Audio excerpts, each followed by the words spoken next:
All right, guys. Good morning. Good morning. Hope you guys are doing good today. Market is down. We got Besant speaking right now. He's ultimately what's dragging the market down. He said a bunch of different things. One of the things he said is that on trade with China, says we have aggressively pushed back against China's export controls. This was a provocative move. Substantial communication was had over the weekend. Will be lots of staff meetings. Basically, like you see Pawn posted in the chat as well, expect other meetings amid World Bank, IMF meetings. We don't want to decouple, but China's sending decoupling message. So, yeah, the market's wild right now. Gold is breaking all-time highs. NASDAQ has been breaking down, but honestly, we're still kind of green. We're still not all the way back up, though. If you look at the QQQ up here on the top chart, you can see this big drop that it was essentially from the president.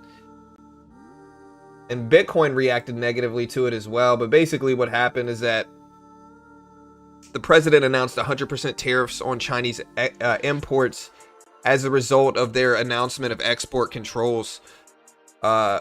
He did soften his tone though, so like the markets reacted very negatively to this. So you can see like the Q dropped pretty big. Nvidia reacted negatively.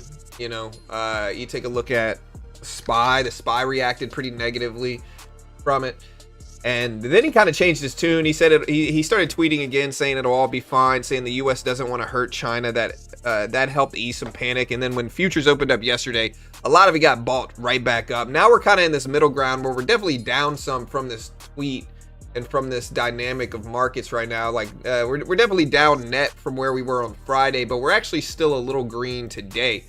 So it depends on where you look at it. He's also speaking right now. He just said, quote, "This is a historic dawn of a new Middle East," end quote. So he's actually still speaking right now. But yeah, it's been a wild market. After the sharp sell-off Friday, investors also seem to be kind of buying the dip, or at least stepping back into risk cautiously. European equities are modestly higher. US futures are up a little bit today, but again, they're net down from when he announced that 100% tariffs on imports. Gold all-time highs, 4100 right now for gold. If you look at the bottom right here, gold is at all-time highs at 4101.70 right now. But I think markets are, I think they might be a little volatile today, to be honest.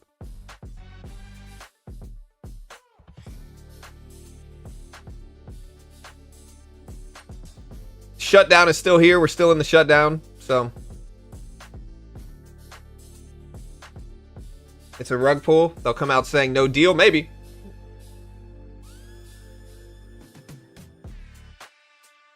Yeah, I would just be careful. A lot of volatility the last few days of markets. I would just be very, very careful. NASDAQ's coming back up though. Let's watch 24.8s right here. 24.8 seems to be a level. I might take some trades earlier than I normally do just because of the volatility we're getting. Best at moving the market some. Yeah, I'm going to take one short here, see if we reject down. You got to be careful, though, because the range is not small necessarily. There we go. All right, I'm going to take half off.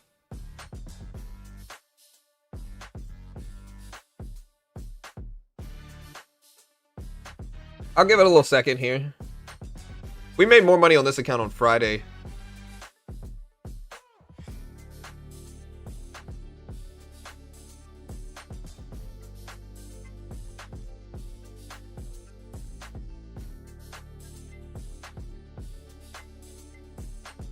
Well, we definitely rejected at my level at 24.8s, but we didn't really hold down, unfortunately. We'll give it another second, though.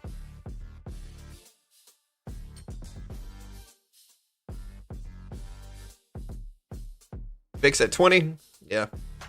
Got a little elevation. I mean, I'm sure the VIX ripped up Friday. We take a look at the VIX. Yeah, VIX went up to 2240s on Friday. So VIX popped up. If we take a look at yields, like 10-year treasuries, they're up a little bit relative to where they were the last time I looked at them.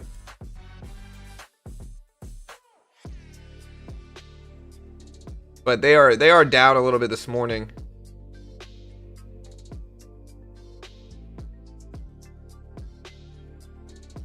They're all the way down to 4% basically. Here's 10-year treasury yields, 4.059% right now. We take a look at rate odds here, despite all the stuff going on. Like what rates are looking like. Rates are all the way up to almost 98% right now. They're at 98%, 2% chance of a cut, or of a pause, I mean. And they're trying here, you know.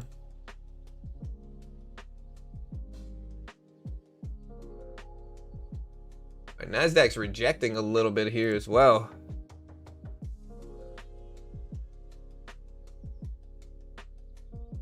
Yeah, let's do a poll. I would love to do a poll. Does the market rebound more today or crash back down? We're gonna get 3 options: rebound, crash, or sideways here. I think I'm gonna go ahead and lock this profit in here. There we go. We got the rejection at 24.8. You'll love to see it. All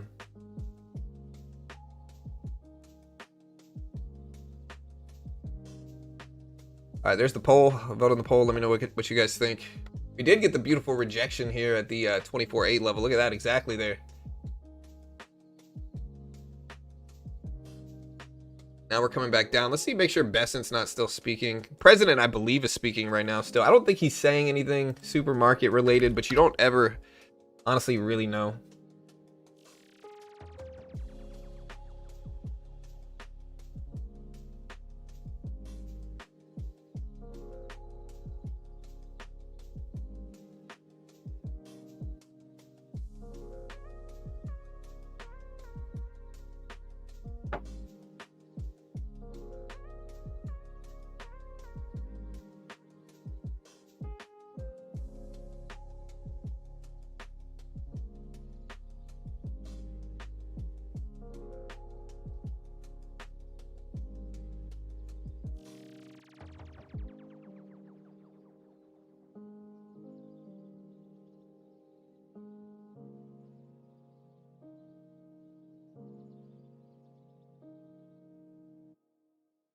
Yeah, I think he's speaking right now on the peace deal.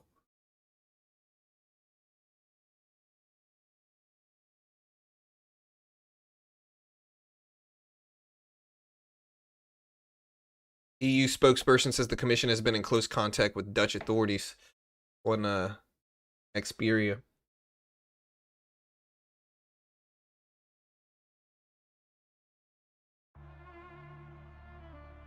According to Tom Lee at the bottom. Yeah, Bitcoin scared a lot of people. If you look at Bitcoin here, Bitcoin all the way down to 114,745. So, but this dropped even more originally. That's what freaked everybody else out. But,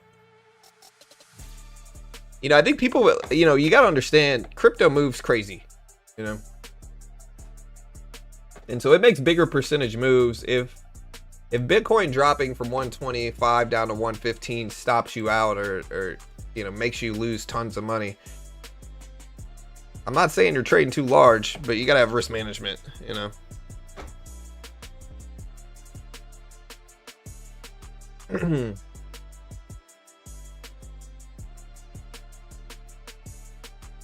Great Depression of October 10th. What's up, Dell? Silver all-time highs. Yeah, gold at 4100s. I think silver's up there too. Hold on, let me see.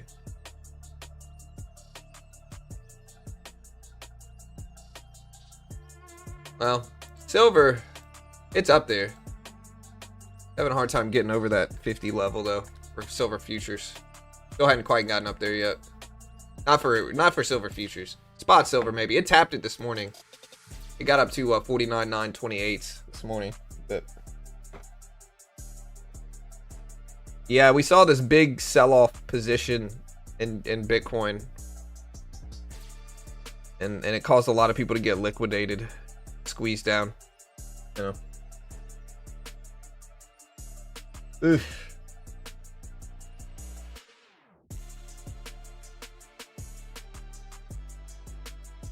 Yeah, I mean, Face says nothing makes sense to me. All-time high on government shutdown, weak reports, random tweets.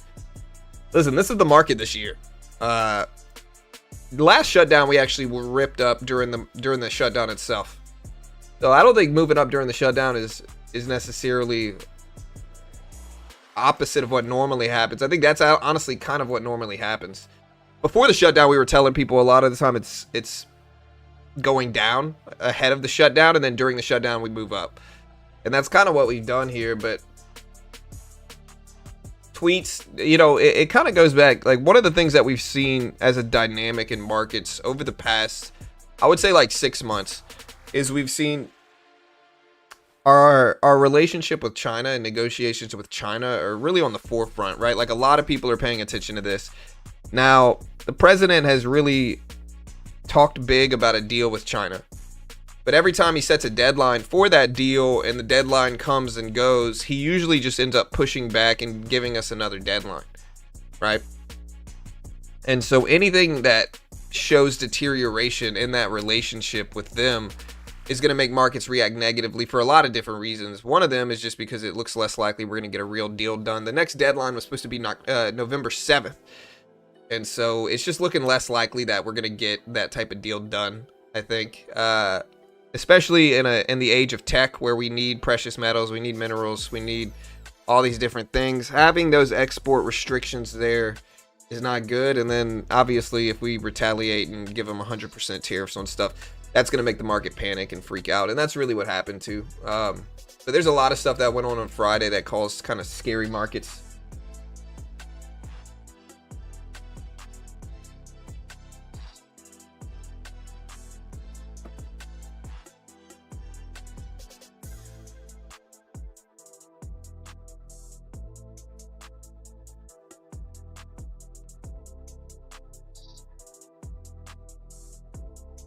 All right, NASDAQ, let's watch 750s here. VIX is still elevated.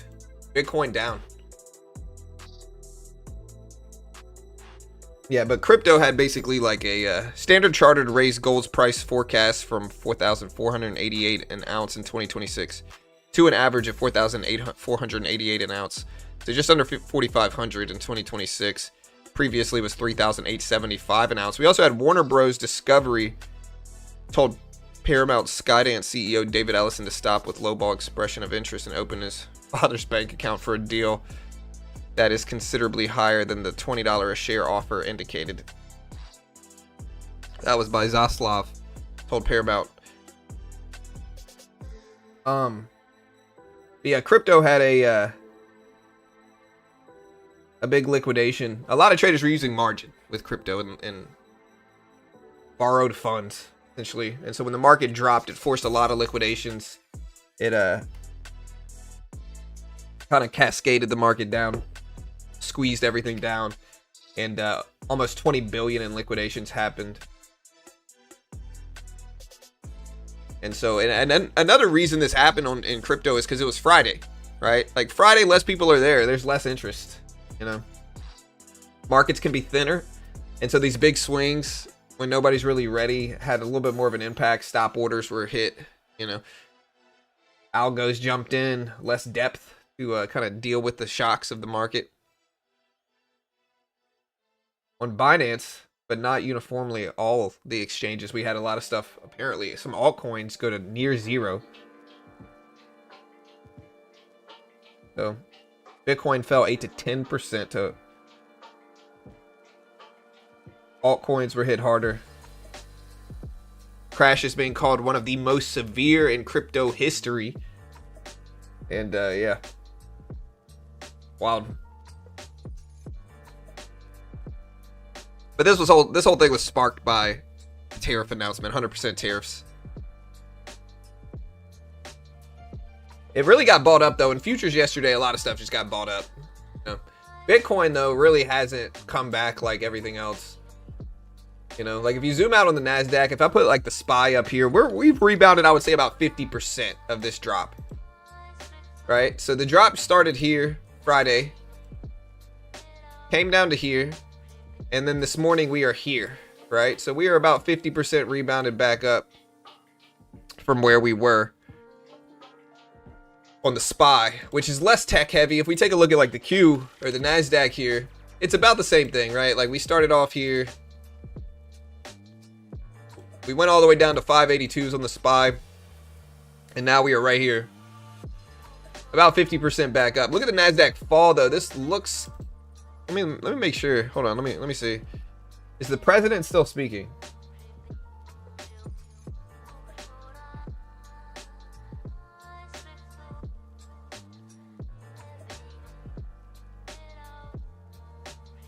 Nasdaq's falling here.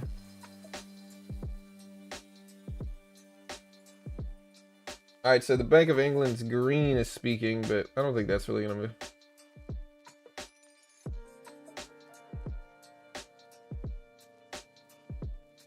The president said, quote, "My personality is all about stopping wars, and it seems to work."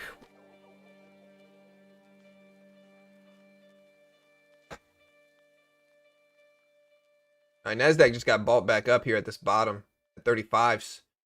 But yeah, you can see the Q. We're basically back up 50% from the drop. So we've rebounded about 50%. Bitcoin hasn't really rebounded much. Bitcoin has not really gotten bought back up. Just be careful.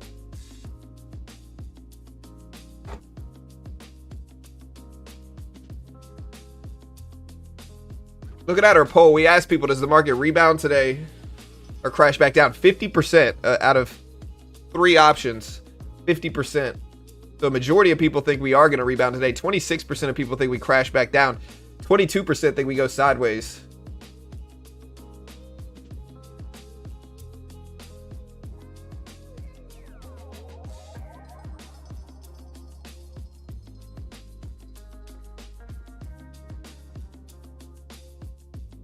Where you are really a logic guy. And that's why I love to hear things from you.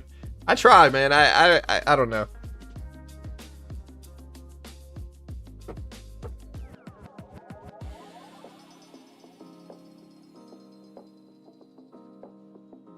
Yeah, I mean, crypto bros are usually a little bit more emotional. And I've made a lot of money from Bitcoin and crypto, right? I'm in Bitcoin, you know. But I'm diversified. I'm more diversified now in everything, you know. So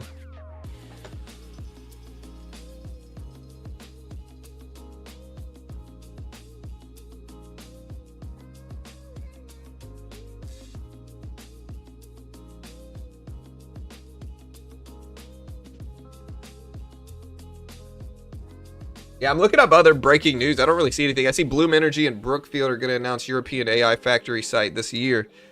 The president also said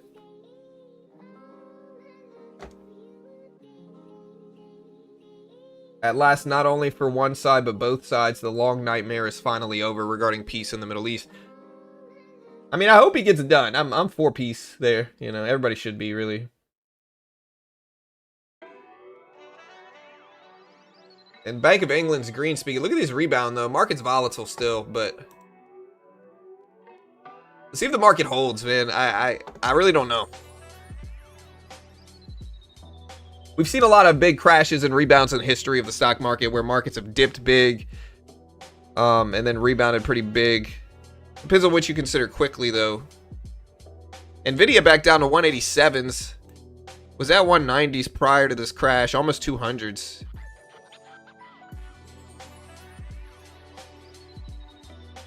But never held. All the way back down to 187s right now.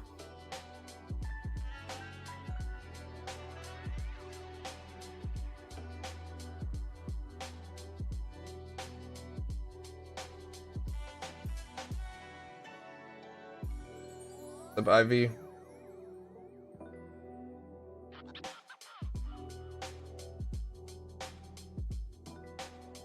Honestly, though, guys, even with crypto, right? People are being super, like, pessimistic with crypto. Bitcoin's basically back where it was at the beginning of October, right? Bitcoin was here at October 1st. It's now here. You know, so it's not like Bitcoin is down. It's not like Bitcoin is giving back years and years of momentum. Like, we've seen pullbacks like this already this year in Bitcoin and crypto, you know. I think altcoins are the ones taking a little bit more of a hit. Yeah, we could get wild out here today in markets. Like I said, just be careful. We're up a little bit on the day. Yeah, I mean, I like crypto and I want it to hold. But I would say generally, like, I like Bitcoin. I'm in Bitcoin. I want Bitcoin to go up. All right. I'm going to preface everything else I'm about to say with that understanding. I'm in Bitcoin. I want it to go up, and I'm holding it, you know. But in general, I would say crypto people are definitely more emotional, and they might have more of a reason to be, because there's Bitcoin and crypto. Crypto typically makes bigger moves, bigger percentage moves in general, right? On the upside and downside. And so you got to be a little bit more emotional, a little bit more careful if you're holding Bitcoin. I think it's just normal. I think another thing is that younger people are generally more embracive of crypto. And so, and younger people are just more emotional in general, right? Doesn't matter. I mean, in general, you might say, nah, bro, I'm less emotional. That's fine. In general, younger people are more emotional. That's how it goes. And I think that's probably why. But again, I support Bitcoin. I support the crypto movement. I'm in it, you know. I want it to go up. I see the value in it. Right, exactly. The reason to be emotional is that it moves 10% a week and people use crazy leverage, 100%.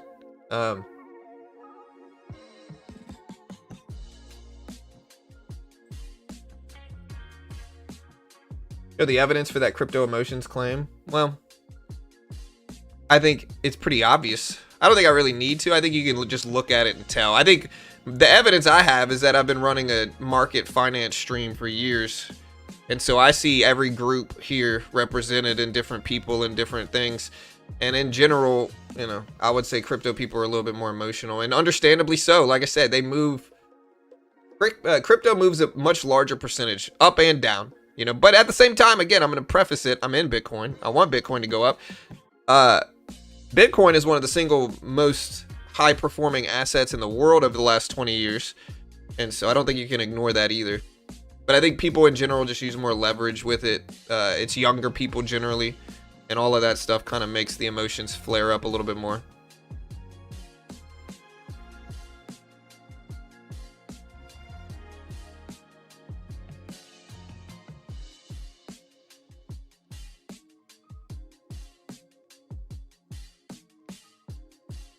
All right, guys, market's now big range but sideways here.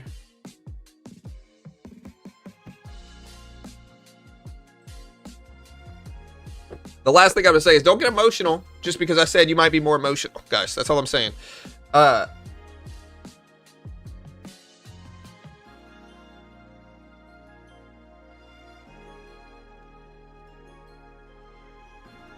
right, guys, we're at 750s here, 750s.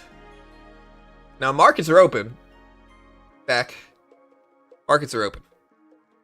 There's one market closed. Is it the bonds market that's closed today? What's closed right now?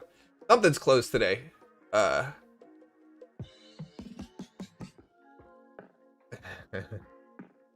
Yeah, honestly, it might be time to buy the dip. I'm not telling you to buy the dip. I'm not an investment professional. I'm not liable. If you lose, make your own assessment, trade smart. I can't guarantee anything. Not an investment professional. Yeah, I thought it was the bonds market.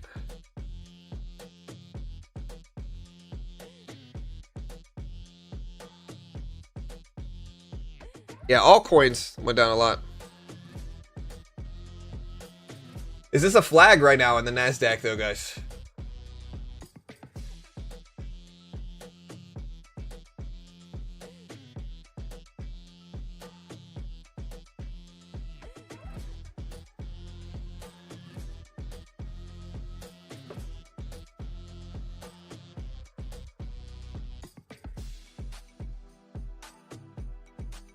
Yeah, but I think this drop is mostly catalyst driven, right? Like, yeah, you might have had some people that are like, oh, we're going to crash, or we're going to do this, or we're going to do that. No offense. If that's the situation, you just got lucky. You're right. This is a fundamental move. This wasn't a technical move in markets. This was the president coming out critical of, you know, China, and China coming out critical of the US in terms of exports and imports, 100% tariffs. So these were fundamental catalysts that pushed the market down, you know. And so if you predicted that, great. But, you know, I'm not going to say you got lucky, but it's probably just luck, right?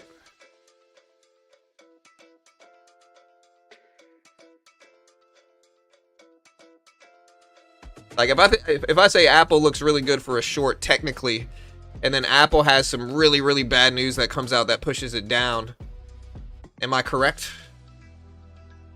Kind of. Meme coins, bro. I'm not messing with meme coins. It was all a misunderstanding. Yeah, don't turn against me, crypto people. I'm not against you, you know. That's the last thing I need. No idea group. Yeah, I don't know what the market's gonna do today. I think we might be volatile though.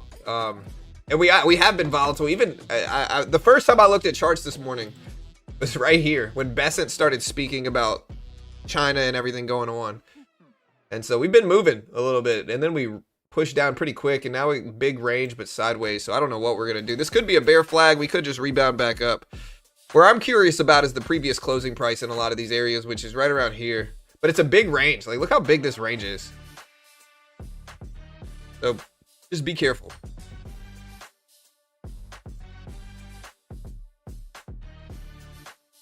Yeah, Nvidia all the way down. I think the president's still speaking here. Let me make sure.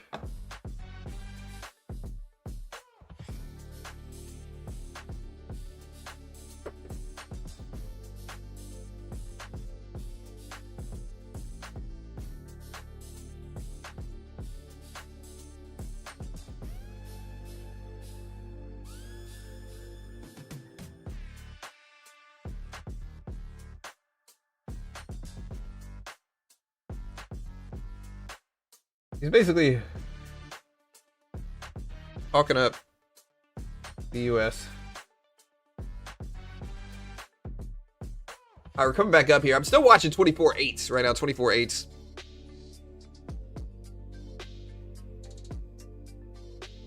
But yeah, the use of leverage made things a little bit more fragile from this drop for sure. So when things turned down, it escalated into a much worse situation for crypto. A lot of people are saying this crash reset leverage in the system. Many traders got wiped out, leaving fewer weaker hands, and some see it as a cleansing event and risk. You guys agree with that? I don't know. I don't know what the market's going to do either. It's just volatile. This week we got a bunch of stuff going on though. I mean, we got Jerome Powell speaking on economics. Thursday, I believe. I think Thursday.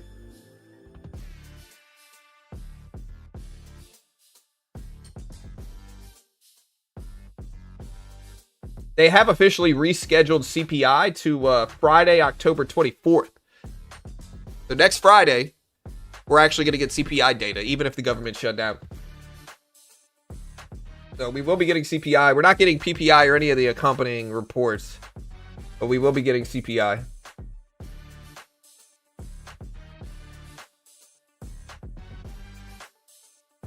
It's a little bit later than normal.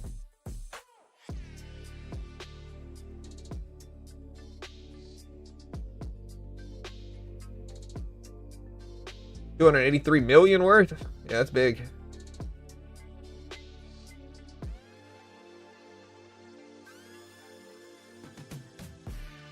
You mocked GameStop and AMC? I mean, I don't know if I mocked it at the time. I don't know if I ever mocked it. I might say I think it's going to fail. You know? But I don't know if I like, you know. Again, I'm in Bitcoin. It's not like I'm shorting Bitcoin. I did think GameStop was weak at $4 a share, though. Yeah. So what do I know? AMC, I mean, I think I was justifiably bearish on AMC. AMC never really did anything, you know. People just kind of got wrapped up in it. Like, what happened was that GameStop squeezed big, and then everybody was in like a squeeze mania in like 2021. And so everybody thought all these stocks were just going to go crazy and squeeze. But AMC had hundreds of millions of shares in the float. It wasn't really as squeezable as people thought, because they saw GameStop and they didn't really understand like fundamental, you know, company structures and all this different things. And so they just kind of piled into AMC as well, hoping it would squeeze like GameStop, and it never did. So I'm not saying it was justifiable to mock, which I don't know if I ever mocked it anyway, but I don't think I was wrong about AMC. I think movie theater industry is changing, and you still see it now. Like, you might have 1 or 2 big movies come out every year in the theaters. It's not like it used to be, though. You used to have a bunch of big movies coming out. Everybody was piling into movie theaters. Now that dynamic is certainly not here anymore. Oh,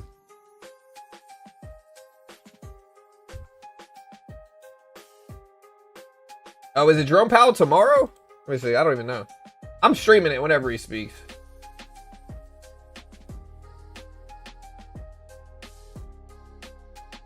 Trust me, I'm streaming it. I'm stuck at home. My knee hurts. And, yeah.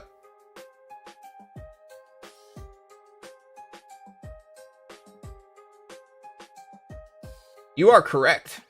Jerome Powell does speak tomorrow at the NABE meeting in Philly, PA. You are correct. Be tomorrow at like 12:20.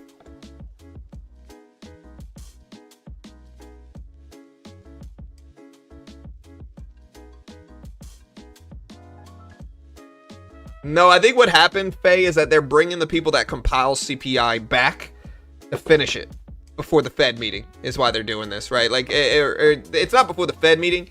They need it for Social Security payments. They need to see what CPI is to see how much to raise or whatever.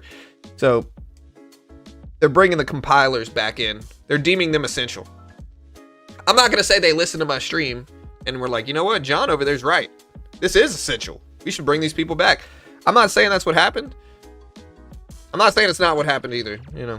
But no, they're bringing them back. We're getting it next weekend or next Friday on the 24th.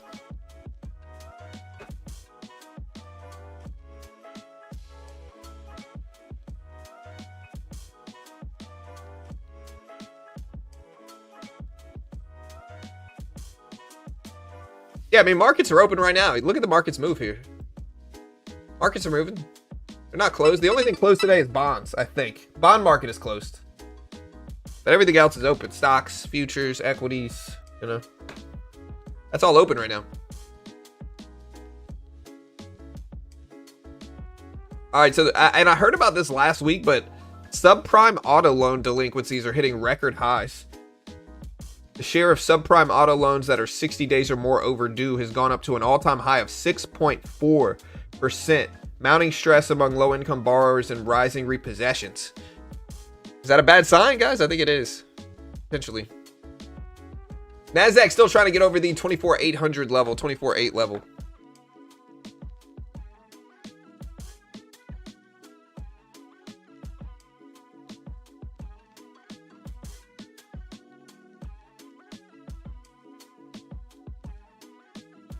Of course, I'm not liable for your losses. Of course not. Why would I be liable for your losses? Look at this big. Look at this up here. Read this. This whole banner right here at the top.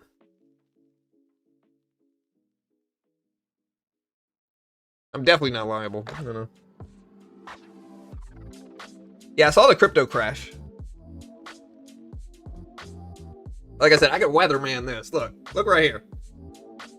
Of course not. Get out of here. Top 3 worst trader ever. And I would argue, if you're copying somebody called beginner trading, I'm not saying you deserve it. I'm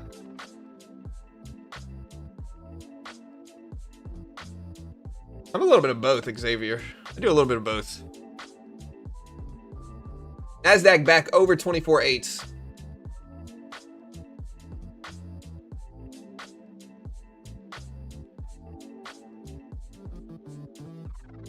And then back down under 24,800. We're watching it. We'll see what happens. It depends on what time of the day it is and what's going on in markets for me. What did Home Depot do despite all these big drops?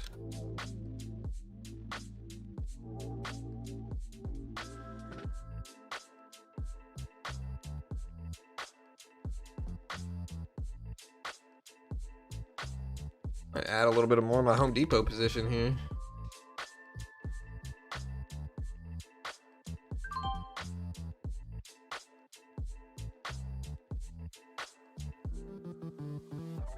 There we go.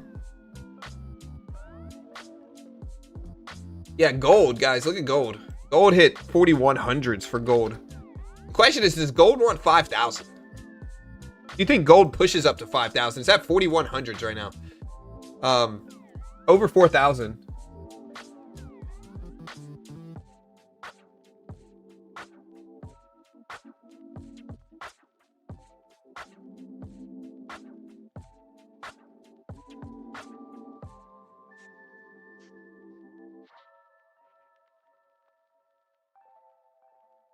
Yo, did you recently make an $80 million short recently?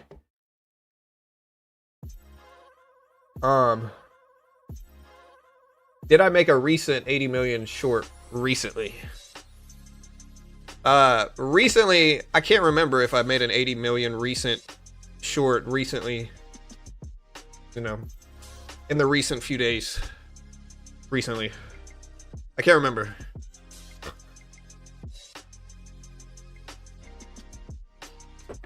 Yeah, when do you guys think the government shutdown is going to end? If we take a look at Kalshi here.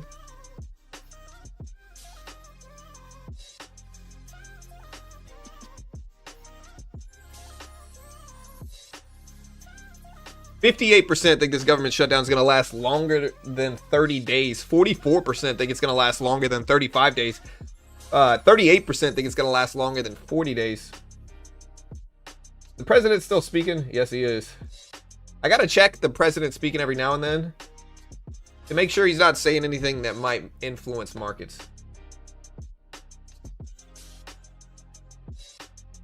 I don't know what today's opening bell. I really have no idea. The market's kind of big range but sideways over the last hour or so, but I really have no idea. I think it could turn either way. I think I'm gonna be certainly watching this at the opening bell. I have no idea which way it's going though. Gold futures are at 4,100, technically 4,094.60 to be exact for gold futures, not spot. Spot is a little bit less liquid, and obviously, but futures you could watch. Yeah, I mean 5,000. It's a big psychological level. I could see it happening. I don't know if it's going to. John did the big multi-million-dollar short on Friday. Bro, I've said it once, I'll say it again. If I had $90 million, y'all wouldn't see me. I might show up once a week and go crazy day trading, you know? But I certainly wouldn't be getting up at 6 a.m. every day talking to you guys. You know, no offense to you, you know? Again, I've said it once, I'll say it again. You had that guy that ran up like $100 million, and then instead of walking away and living his life, he kept gambling it. Don't be like that guy, you know. Instead, you get up 100 million, you're good. Like, just walk away.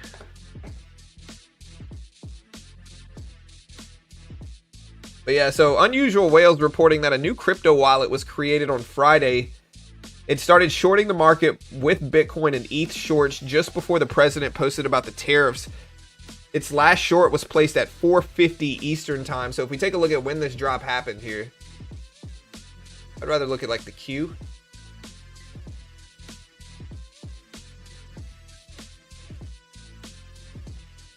I don't know, the Q mostly started dropping. Look at Bitcoin.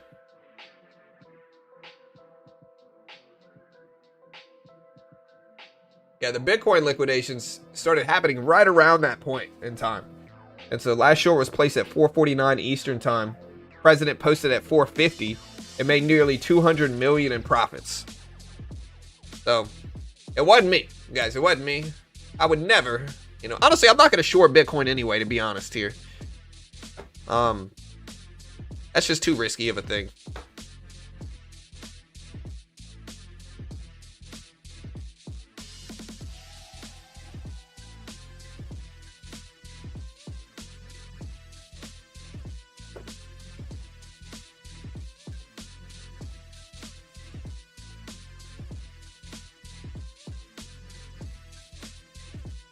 Right, I get 100 million, y'all aren't gonna see me, you know.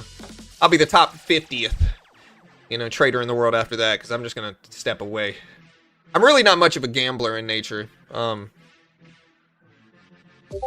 so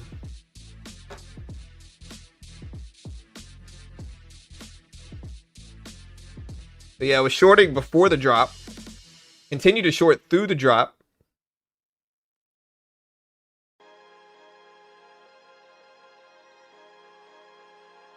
Strategy also bought 95,167 per coin at an average price between April 28th and May 4th.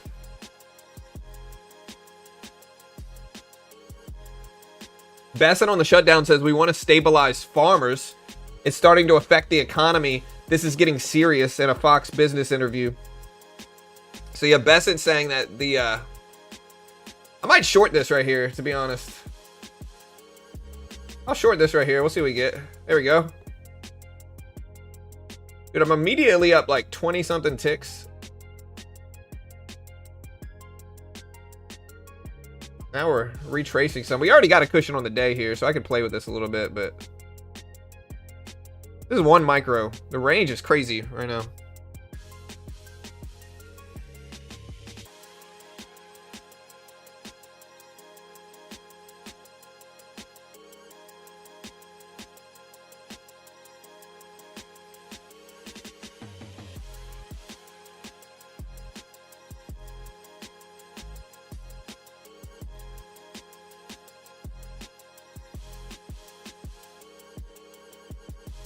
Don't copy. I'm not an investment professional, guys. Just saying.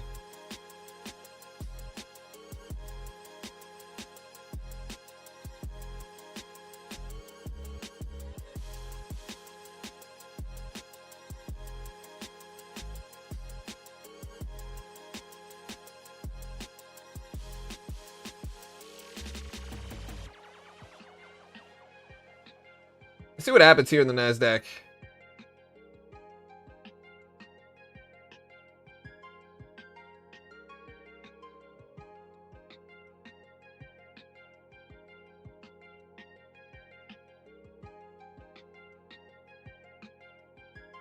Range is slowing down a little bit now, though.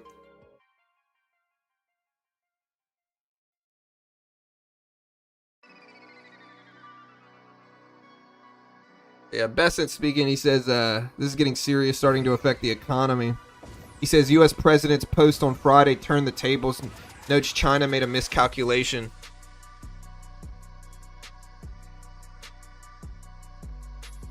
Do you guys think we're going to get a pushback deadline again for China? I think the next one is November 7th, if I remember correctly, or something like that. You think we're pushing back the deadline for them again? To get a deal done?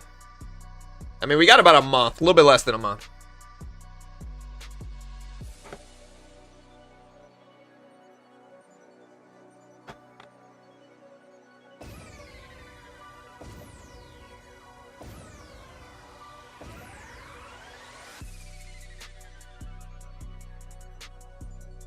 All right, missing everybody's jokes. I'm in a trade right now. We're flat in the trade, but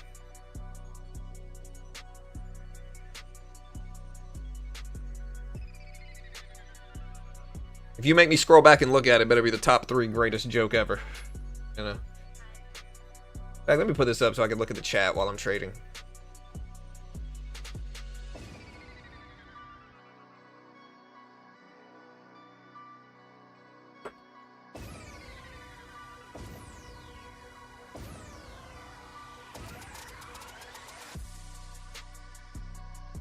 Yeah, the E-mini might be a little bit safer today for sure.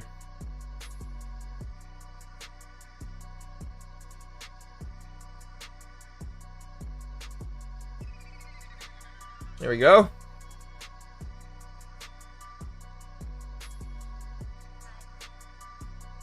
Okay. I'm going to cover down here.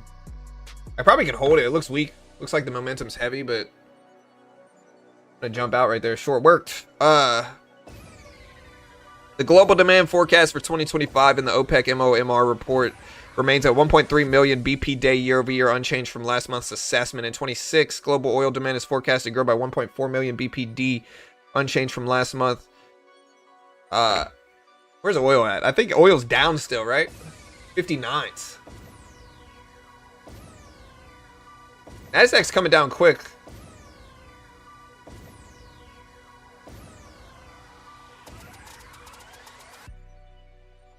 All right, it's now 8 a.m. in markets here. Let's see if we get some volatility. Treasury Secretary Bassett says government shutdown is starting to affect economy. Yeah, we talked about that. President says we are going to see if we can do something on Iran. They want to make a deal, he says. Bassett on the supply chain and rare earths says, we'll see if China wants to be a reliable supplier.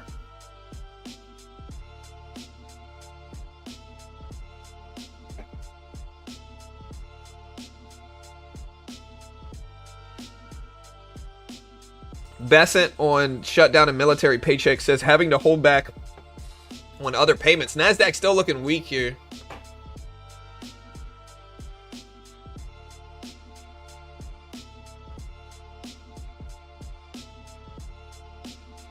SPY still dropping.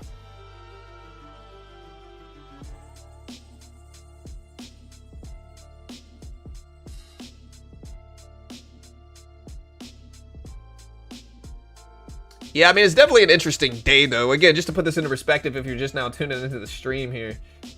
But the market's been crazy after raising 100% tariffs on Chinese imports Friday, which is really the catalyst that pushed crypto and Bitcoin down, that pushed the NASDAQ, SPY down, S&P down. The president, after we saw such negative reactions, softened his tone a little bit, put out a tweet saying it'll all be fine, saying the U.S. doesn't want to hurt China. That helped ease panic, and we got some buys back up in the futures market yesterday on Sunday. Stocks are up 1% to 2% today, but they're still net down. Again, if I take the SPY here and I zoom out some, you can kind of see these drops.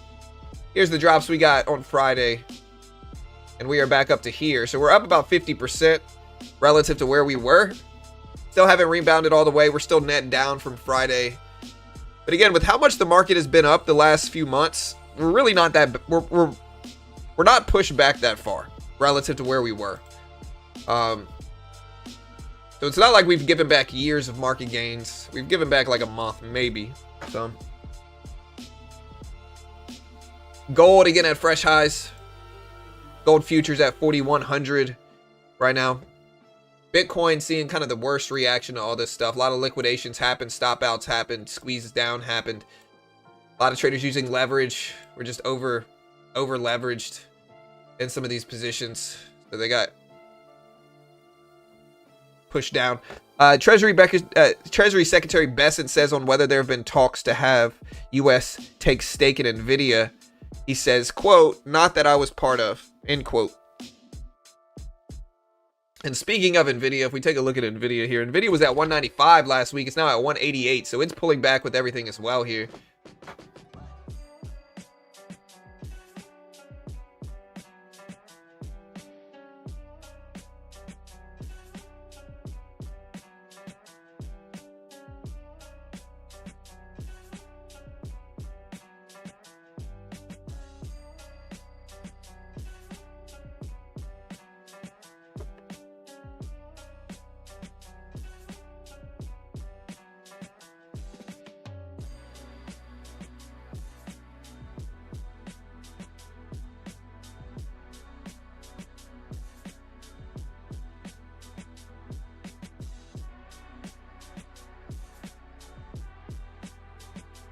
All right, guys, NASDAQ's trying to get back up there. It's at 24,800s here, 24,800s. We've been kind of sideways, though, since 7 a.m. this morning. Amazon's going to apparently hire 250,000 people this holiday season.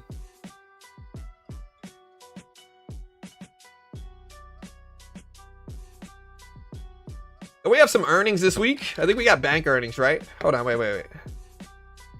I forget. Nothing this morning. Yeah, tomorrow morning we got BlackRock, JP Morgan, Goldman Sachs, Citigroup, Johnson & Johnson, Wells Fargo, Domino's Pizza, Ericsson, and more. We got some stuff going on this week, even though we don't have any economic data. We got Jerome Powell tomorrow morning. We've got bank earnings tomorrow morning. We've got more earnings Wednesday, ASML, Bank of America, Dollar Tree, Progressive, Morgan Stanley, Abbott, and more. More earnings Wednesday evening, more earnings Thursday. Taiwan Semiconductors early in the morning at 2 a.m. It releases Thursday morning, 2 a.m. Travelers, Commercial, Snap On, some more. IB. Next week's the big week for where we get like Mag 7 earnings. So next week we get Mag 7 earnings.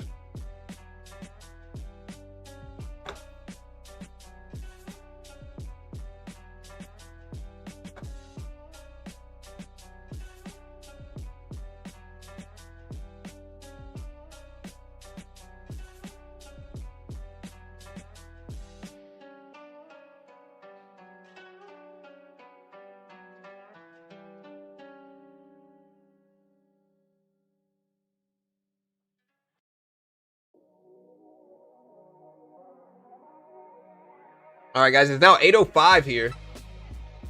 I'm worried about a drop. I think if we break lows, people might get emotional and everything. Crypto's heading back down. It's at 114 for crypto futures, Bitcoin futures.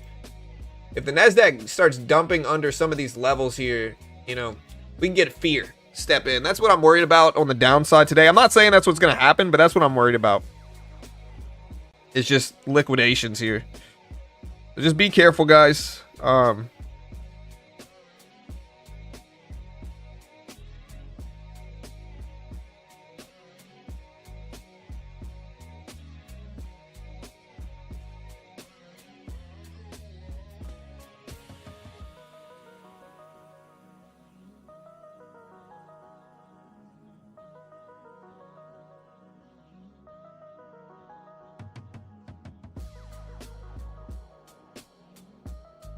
Lost everything Friday.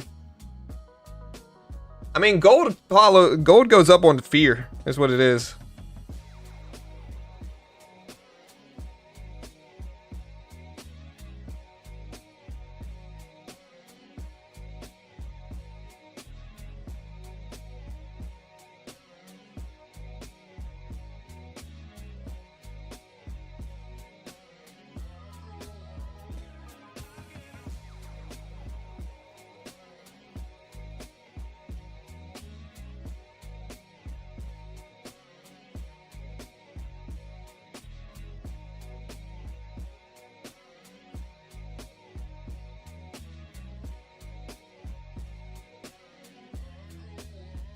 Daylight savings time is going to start November, early November.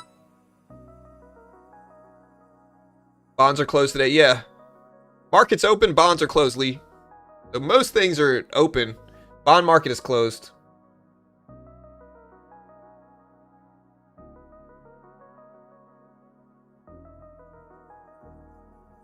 President's still speaking. I don't think he's saying...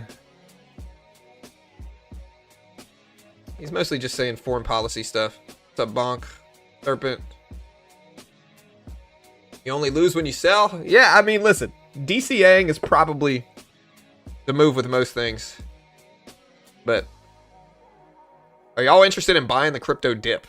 I'm not saying you should. I don't know. I like Bitcoin, but are you guys trying to buy the crypto dip right now? I lost everything Friday. Sorry to hear, man. Friday was a rough day. Kind of crazy.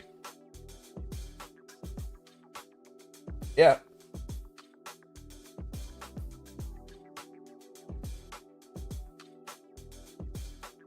Sub V. No, don't. No. I think it was an overreaction. We are mooning today. Maybe. We'll see.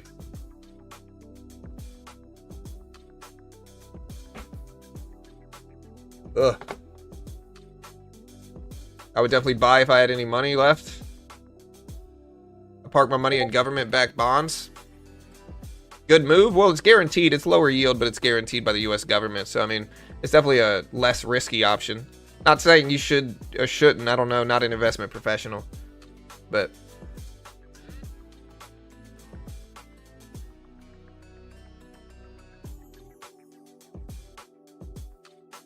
yeah, Amazon hired 250,000 people for holiday work. Do me a favor, hit the like button, hit the subscribe button. We appreciate it. Thanks so much.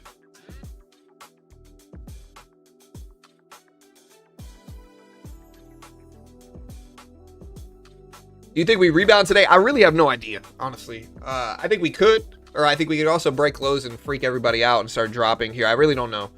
I think we've already filled about 50% of the gap down from Friday in most things, right? Nvidia, SPY, NASDAQ, S&P, we basically filled about 50% of the gap. Crypto has not filled almost any of the gap. It dropped pretty substantially, and it's back up a little bit, but it's not up as much as the equities are. Gold is at all-time highs. Well, again, I don't know. I think the president said they were joking because he saw the negative reactions in March. He wasn't joking, but he essentially said he misspoke. So, and it's probably just because he saw the big negative reaction markets were seeing.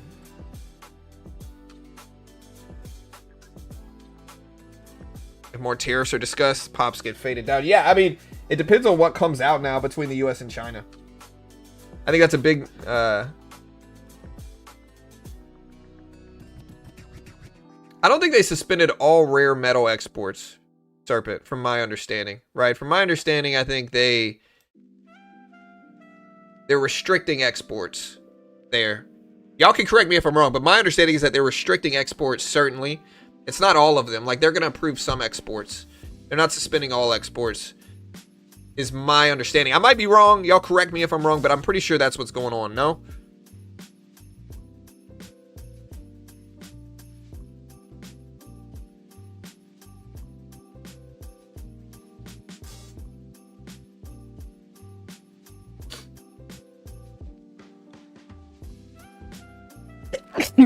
Ugh. Excuse me. I'm alright. Ugh. Sneezes, man. There must be something in here that messes with my allergies. Buying the crypto dip?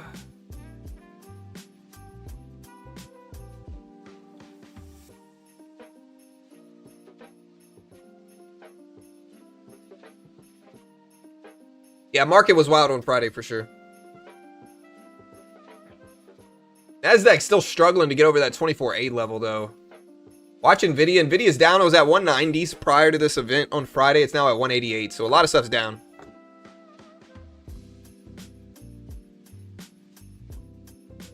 Right, that's what I thought, Lazy, is that China clarified that they're not completely banning exports of rare earth minerals and stuff, but that it's just, they're restricting them.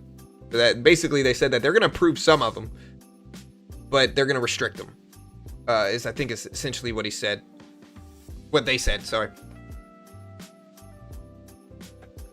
Yeah, with crypto, again, it was a big event in crypto.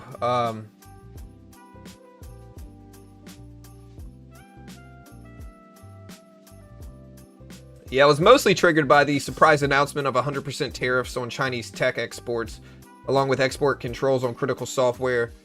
And again, China announced, which was the 100% tariffs was a response to China's rare earth export limits. But again, it wasn't an all-out ban. It was just limiting it.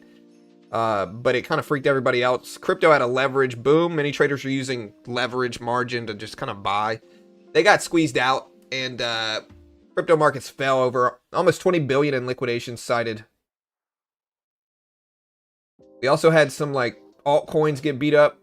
Some fell to nearly zero on Binance, but not uniformly across other exchanges. And Binance apparently is going to be paying some of them out. There's a theory that a flaw or exploit in Binance unified account margin system was tied to volatile internal spot prices. Bitcoin fell 8 to 10%. It really hasn't moved back up some, but the Nasdaq is starting to bounce back. The liquidations and the speed of the crash is making it being called one of the most severe in crypto history. A lot of stuff going on. Yeah, government shut down. We don't get any economic data. We got crashes in market. Not crashes. Bitcoin 10% drops kind of another Thursday or another Friday. But because everybody was so overzealous and, you know, leveraged, they got liquidated. A lot of them did.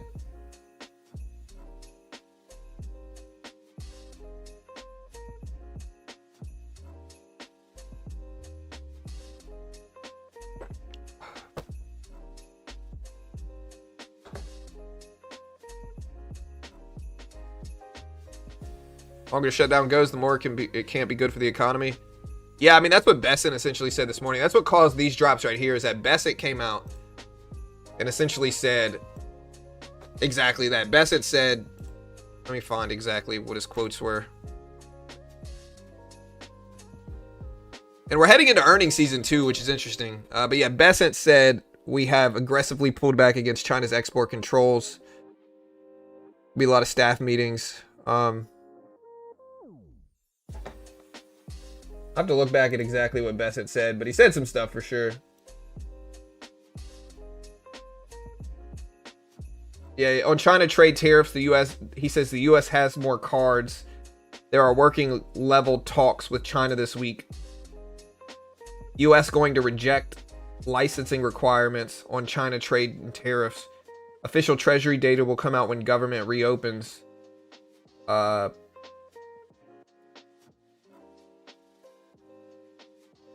He said on supply chains and rare earths, we'll see if China wants to be a reliable supplier. On shutdown, having to hold back other payments. He said we want to stabilize farmers, and on the shutdown, it's starting to affect the economy, is what he said. And that's what caused these drops. But now we're starting to bounce back up here.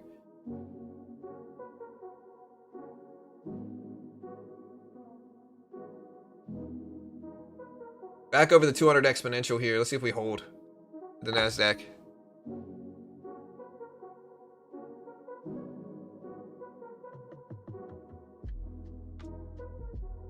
Talk to an AI data centers guy, question how they will build these without energy. He also said they use an absurd amount of water.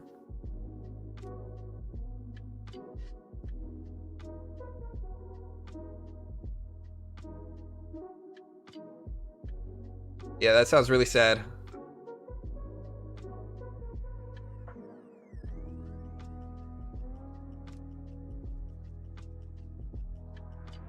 All right, NASDAQ now technically over the 200 exponential. Testing it now.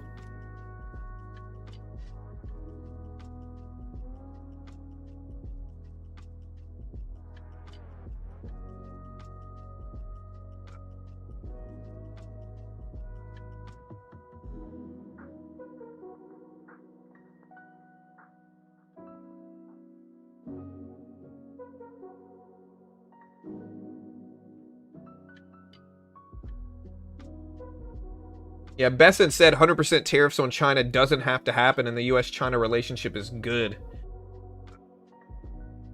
Let's see if this is actually true. I hope it's true, you know.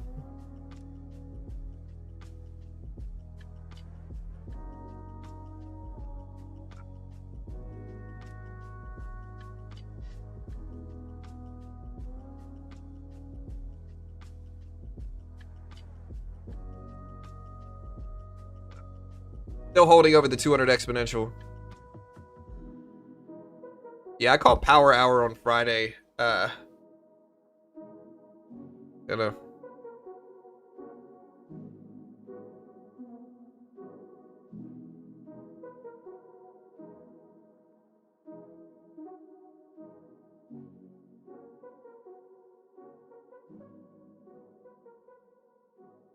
Yeah, I mean, we've kept pushing back the deadline to get a China deal done is what keeps happening.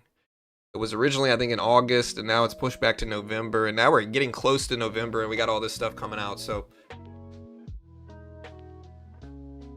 As of now, we don't know how much the government shutdown is going to affect inflation or anything like that. I think we see it affecting rate odds just because we don't really have any data to change the tune in the odds right now. Like the tune in the odds right now is 97, 98% likely that we cut rates 25 basis points at the end of this month. Now, we are going to get inflation data next Friday before the Fed meeting. The Fed meeting's on the 29th. We get the inflation data on the 24th.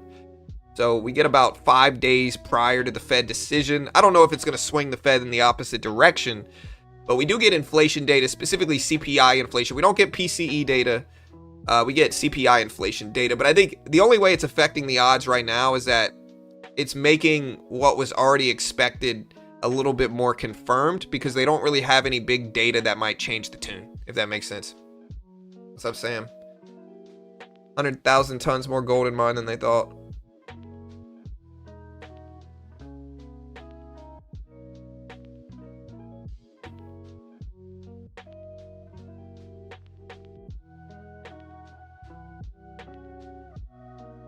Gold's still pushing up towards all-time highs. Let's see if it breaks.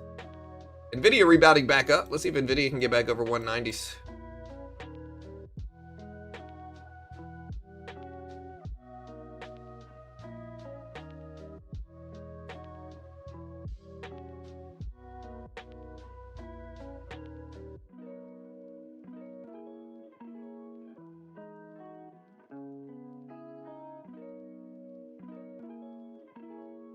Yeah, Besant. Tariffs. On tariff says 100% tariffs doesn't have to happen. Let's see if that's making people optimistic.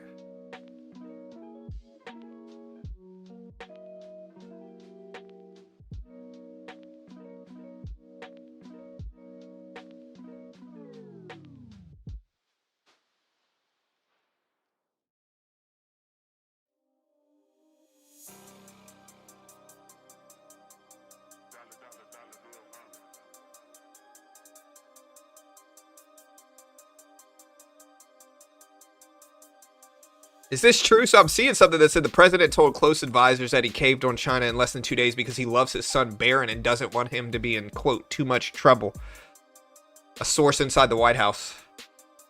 Y'all think that's true? All right, NASDAQ coming all the way back down. Let's watch 24.8s here. Look at gold. Gold over 4100s right now. It's really close to the all-time high level of 410430s for gold. NASDAQ falling back down.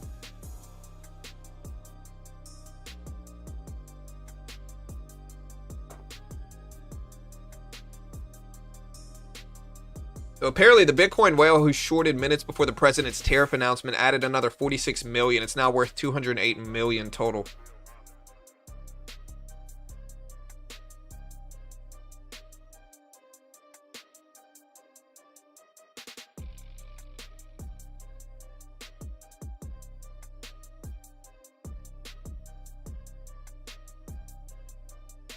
Yeah, I don't know if it's true or not. Again, I'm just reading reports.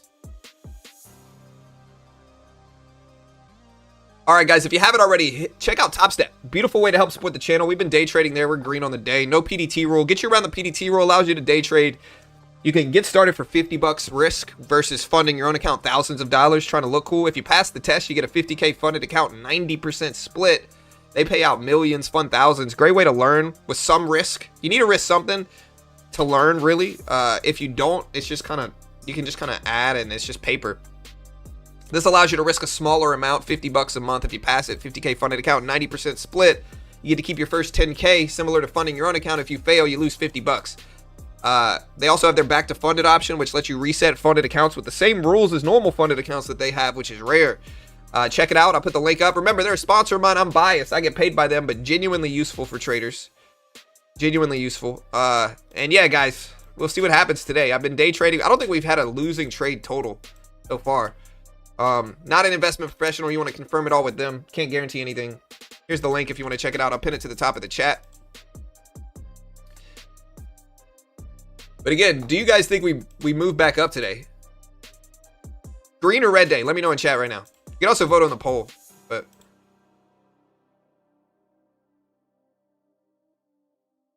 bulls will fold. I don't know, man. I think I think short term, this looks to be an upward trend right here. It doesn't mean it's gonna hold. I mean, it could be a bear flag and we might just continue to kind of come back down and break lows. I think if we start cracking these lows right here, there's a risk in like people getting scared and just running out. I think same thing with crypto. I think if crypto starts to really break under the lows from Friday, I think that's a scary thing and that might freak people out again, but doesn't mean it's gonna happen. You never really know, but I think that's the risk right now. I think we're close enough to lows where my fear is if we crack lows, we could get some momentum swings. With that said, though, the NASDAQ bouncing right around 24.8 still, so that 24.8 level still relevant. And we do have higher lows. It does look like we're uptrending short term, so.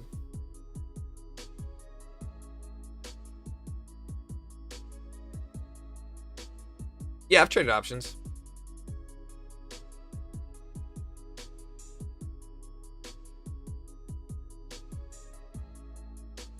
Yeah, I don't know, man.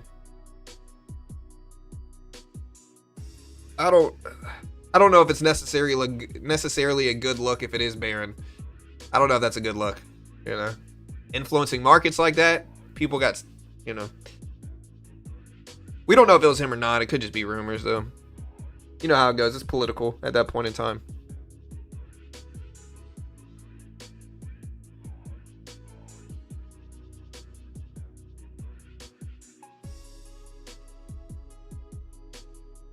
Yeah, I'm just looking at Bitcoin futures, but actual Bitcoin got much lower. If you look at it, actual Bitcoin, depends on which exchange you look at, but they got down to 110s in some places, 100s in others. So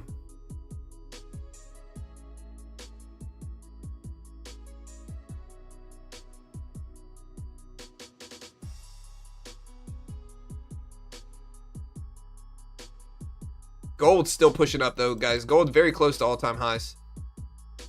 Silver's pushing up too.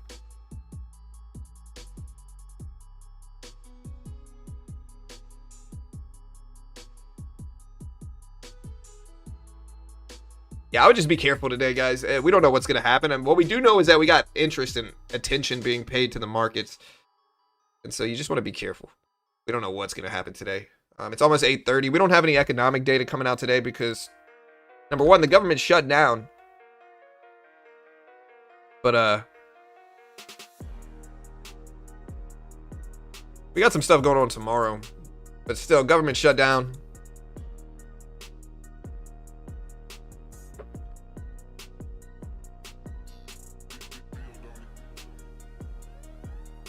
Gold at 4,102.30s right now.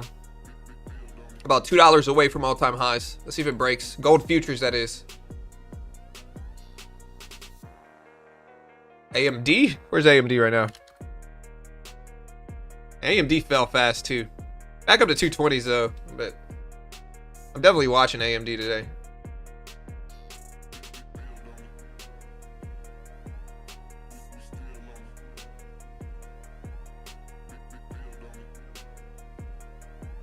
Is today Canadian Thanksgiving? I don't know, man. I don't think I've ever celebrated Canadian. Actually, I have celebrated Canadian Thanksgiving once.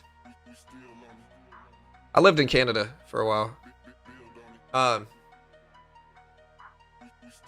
Shout out to my Canadians today. Cheers to you guys.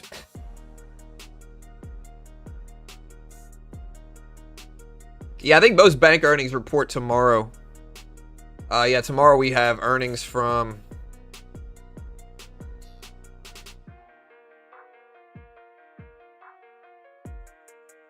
Tomorrow we have earnings from BlackRock, JP Morgan, Goldman Sachs, Citigroup, Johnson & Johnson, Wells Fargo, and Domino's, and more, really. So we do have some bank earnings tomorrow.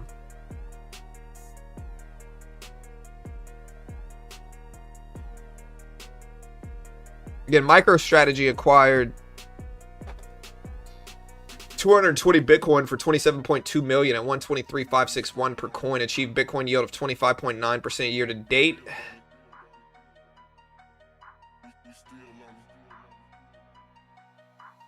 Yeah, so CoinGlass ranks the top 10 largest crypto liquidation events of all time. You can kind of see yesterday or Friday's is number one, U.S. tariff hike on China. 19.16 billion liquidations on October 10th. Second one was AML mining halt, stuff that happened a few years ago. Third one was Tesla stance reversal, regulatory tightening. 9 billion. But man, almost double or more than double the almost double. Second largest. And with that said, gold up to 4103s right now. Gold getting really close to all-time highs. So watch gold. Gold's getting very close to breaking all-time highs.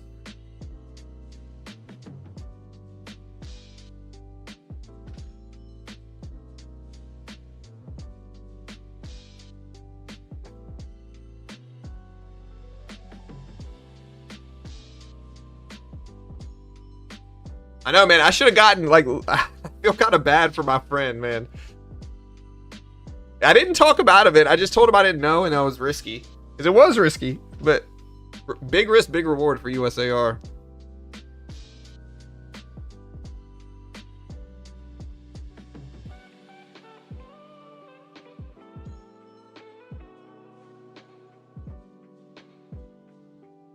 Red day or green day, guys? Red day?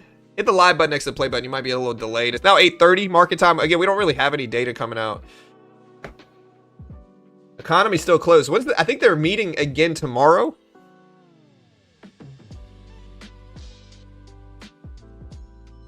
Yeah, I think they're meeting again tomorrow.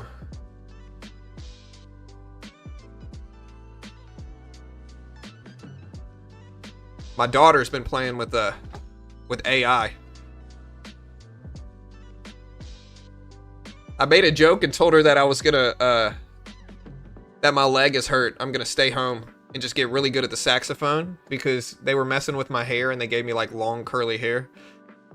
I told her I'm gonna stay home and get really into the saxophone. And then they made this.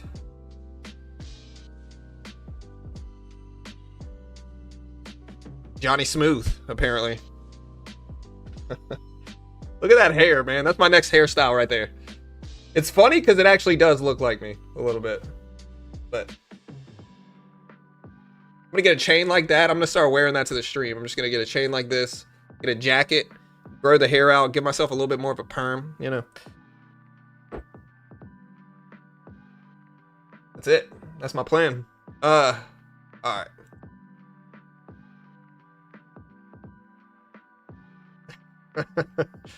Yeah.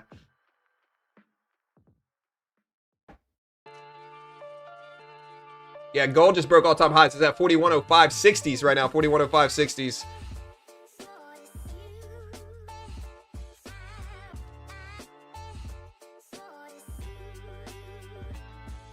Yeah, I'm stuck at home. I might as well get really good at the saxophone, right? That's what I'm thinking too. Silver up to basically $50. I'm gonna put silver up on the bottom chart right here, just so people can see silver. Tap 50.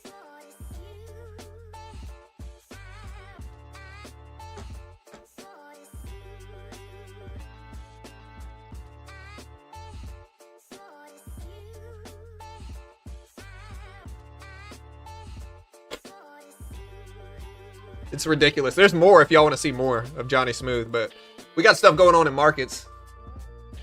Silver up to $50. Gold tapped all-time highs at 4105. Nasdaq's really just kind of battling.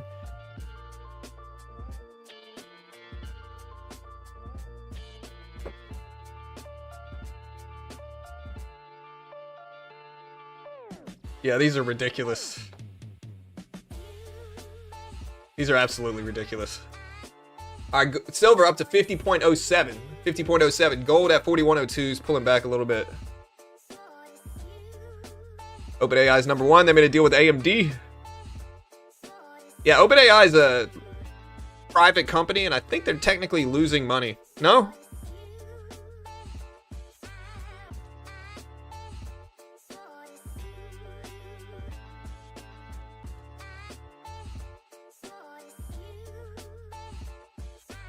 Yeah, silver broke all-time highs at 50.07 here.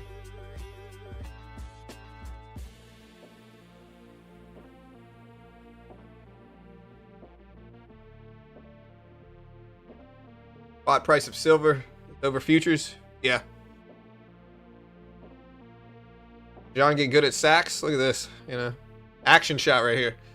Silver up to 50.04s for silver futures on both of them. Here's SAL futures. Here's SI futures. Both of them over 50. Gold testing these levels here. Nasdaq starting to move back up. It's at 24,827s. 24,827s. Let's see if it actually holds. But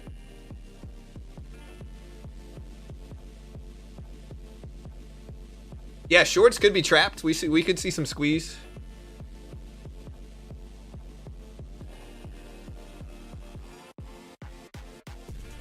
Yeah, I think ChatGPT and other AI systems, people criticize them for being hard to monetize. I think the way they're going to monetize, though, if you think about it objectively, is data, right? It's not going to be subscriptions. It's going to be data that they monetize it with. That's the most obvious path to monetization for them is data. That's how most social media platforms earn money, is through data, right? So this is how most of them are going to monetize themselves.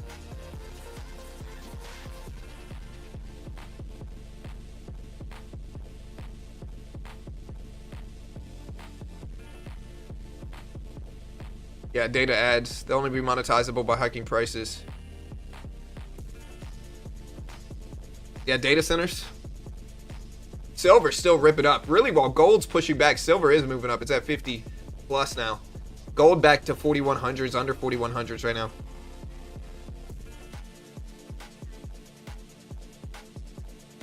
I mean, they're going to find ways to make money, in my opinion, though, Rami. I'm not saying we don't get a bubble burst or anything like that, but what I'm saying is that AI systems are going to make money through data. This is obviously true.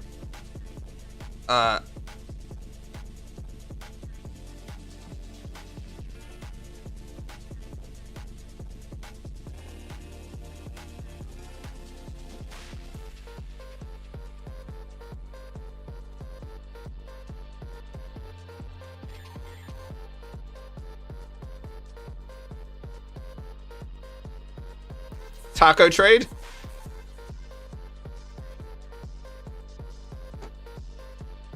Are y'all doing taco trades today? So if you're taco trading this, which direction would you go based off of right now? Would you go the opposite? So on the upside now? I'm not telling you that's what you should do. I'm just looking at markets here. Again, I'm not really against anybody. I'm pretty neutral politically. I just cover policy. You think it's going to be Black Monday? I don't think so necessarily. I think it's possible. I think if we start to crack down and break lows, we could get some squeezes down. We've rebounded about 50% of the gap down from everything, so we could get some squeezes down. I'm not saying we will, but it's possible for sure.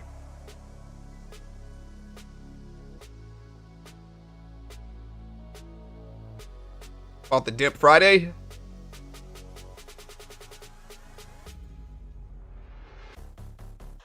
Yeah, I mean, I think actors are in trouble.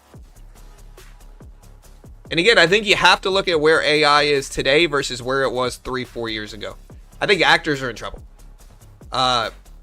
If you look at how much better AI has gotten in 4 years, and then you extrapolate that over 20, actors are going to be in trouble, right? You already basically have people that are able, like AI persons that can act right now and star in things, and movies being made from AI and all this different stuff. Now think about how much better it's going to get in 20 years. It's going to be way better in 20 years. And again, that's a problem for actors because, you know, movie industry is already struggling to profit as of now because of everything going on. Movies are less big. Most of them go straight to streaming now. Only a couple big movies a year. And so the movie studios don't want to pay the actors as much as they used to because of this dynamic, right? But AI is about to come along and we're going to see AI actors, and they're going to be way better for margins for the big movie studios. And so I think that's something that we're going to see. It's going to take a while to really ingrain itself into that, but I think we're going to see it within 5 years, probably.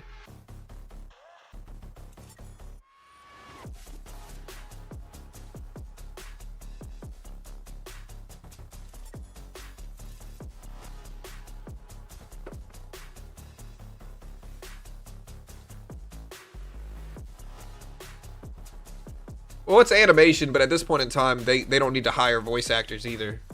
Not as well. It'll get better within 5 years. Not right now, but within 5-10 years, they won't be able to.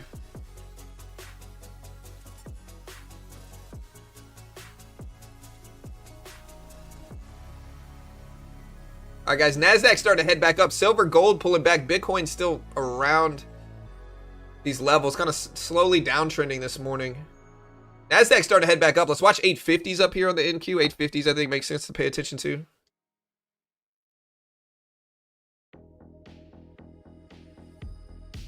I can spot it right away. Yeah, but it's not about right now. That's my point.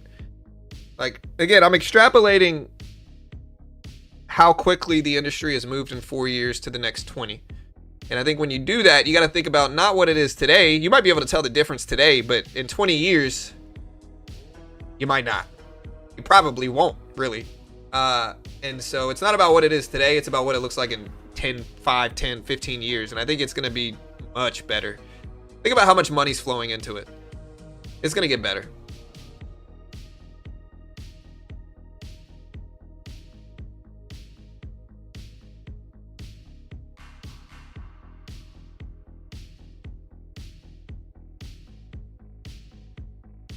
Well, I think people still want to watch somebody that's real. I don't know if streaming's necessarily in trouble. I've heard people talk about it, but I don't. Maybe it's confirmation bias on my end since I stream and I'm a streamer, right? But I think people are going to want to watch a real person versus that. And maybe you could argue the same thing for actors, but I don't think it's necessarily the case. I think people want to watch a good story with movies and shows. They don't really care about the actors as much versus streaming where they want to watch a real person. Because they want to believe that they can do it themselves too, right? That's why people watch.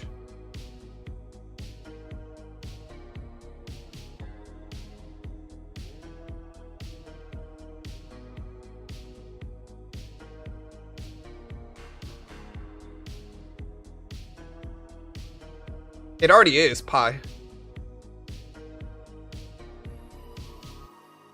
I'll put it this way. Again, last like a week and a half ago, I sprained I tore my MCL. And prior to my orthopedic surgeon, or my orthopedic doctor, analyzing my MRI images, I was able to go to AI, send it pictures of my MRI images, have it tell me have it essentially tell me how bad the tear was, where the tear was at. It literally analyzed my MRI images like a freaking doctor. And then I went to my orthopedic and he basically said the same thing. And so I would argue AI already is way smarter than the average person. It has more data it can look at, right? Quickly. So.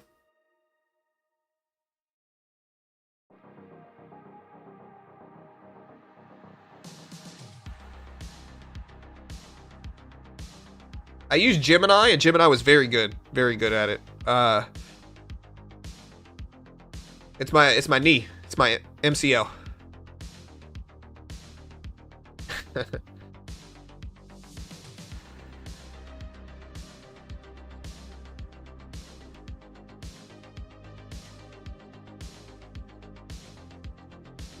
All right, guys. Gold still fighting its way back up to almost 4,100s.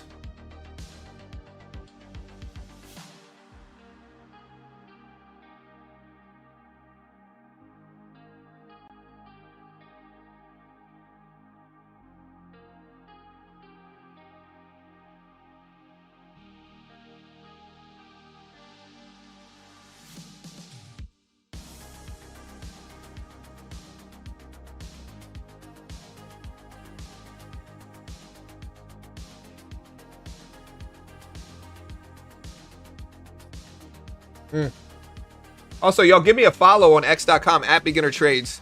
At beginner trades on x.com. I appreciate it. Thanks so much. We post a lot of the data that comes out. It's been a little quiet for data, but hey. All right, so the Pentagon is going on a massive mineral shopping spree, buying 500 million of cobalt, 245 million of antimony, and 100 million of tantalum to counter China's dominance in supply chains. So again, Pentagon buying up a bunch of minerals.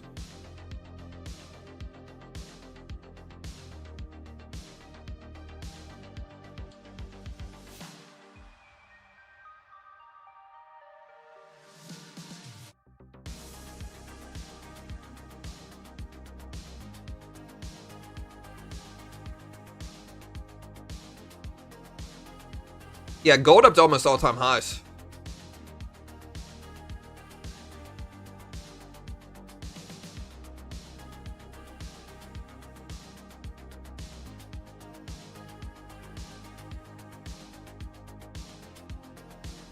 The AI thanks you for providing your MRI. It helps us grow data. I mean, it can have my...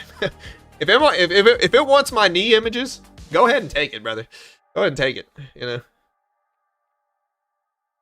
That's not the data it wants. I mean, it might be the data it wants, but I don't think.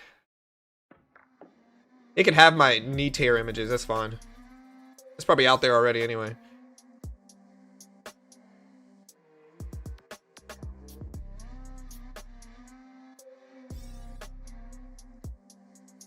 Hey.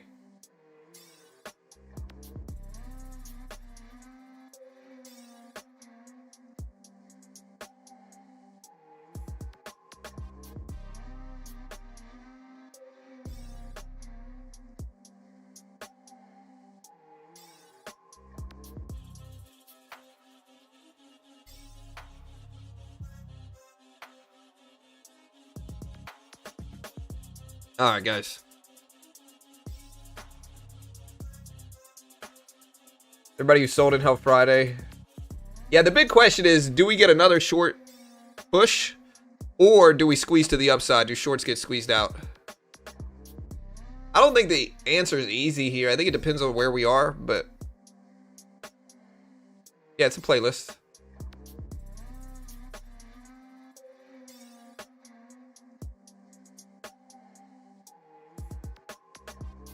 I bought a lot on Friday through the day waiting to buy more. Dead cat bounce? Maybe.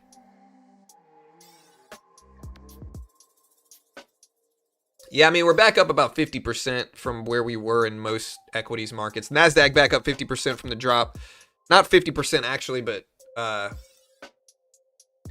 here's the NQ. Here's the drop we made, and we're back up here. So about 50% of this. Yeah.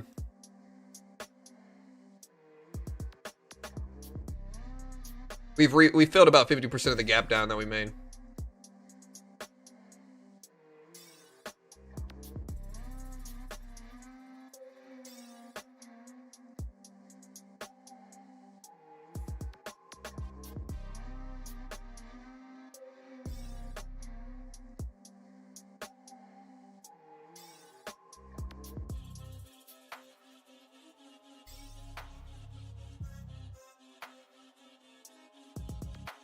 Yeah, I'm looking at some of the news breaking, but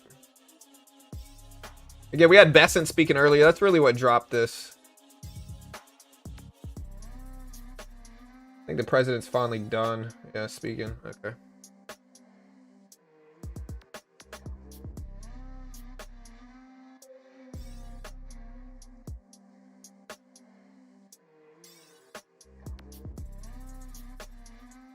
Gold hunting all the stop. Yeah, gold got up to all-time highs. Silver did as well this morning. The gold and silver broke all-time highs this morning.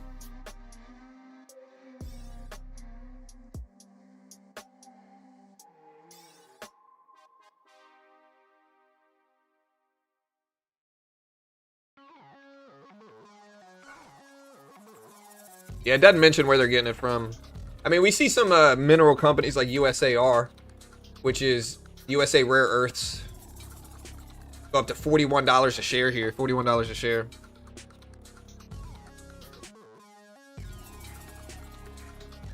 So we see some mineral companies fly. Powell does speak tomorrow. Apparently he's supposed to speak about economic outlook. Right, so he's supposed to speak at the NABE meeting, if I remember correctly, on economic outlook.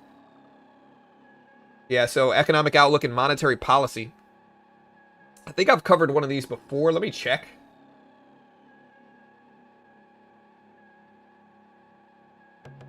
I'm trying to look. I'm assuming it was the same time last year. I have to go back and look, though.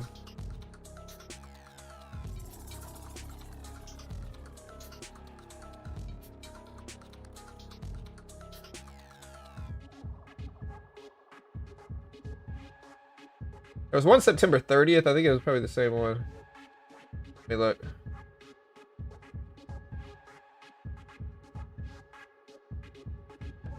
Yeah, so he did the same speech last year. Let me see if I get...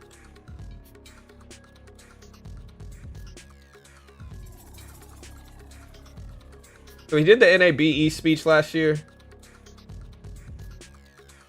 He said, "Thank you very much.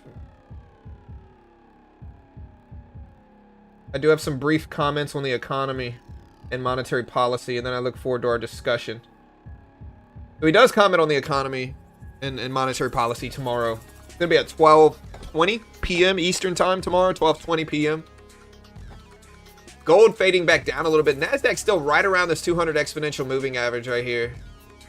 Watch 800s. It's been struggling to hold over and under 800s a lot this morning.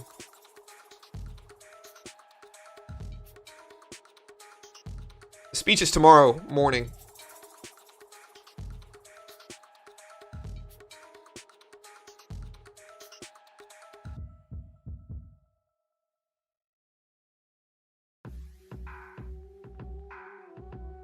No, I wouldn't let it natting because I can't really enforce it. You know what I mean? Like, if there's an AI that could stream for me, I couldn't enforce it. I couldn't regulate it. I couldn't, like, it. I don't want it taking trades necessarily. Not in my real accounts, you know? And so I probably wouldn't. But that's me personally. I'm not saying there wouldn't be people that would take the shortcut and do that. But me personally, I try to keep it clean here. You know what I mean? Like, I always tell people I'm not an investment professional. Like, I don't even claim to be a good trader. I don't sell a course. Like, I'm not doing any of that stuff. And so because of that, I wouldn't necessarily want to use like an AI person. It would save me some time though, but it wouldn't be worth it. Kind of dilute the stream a little bit, I think, is the problem from it.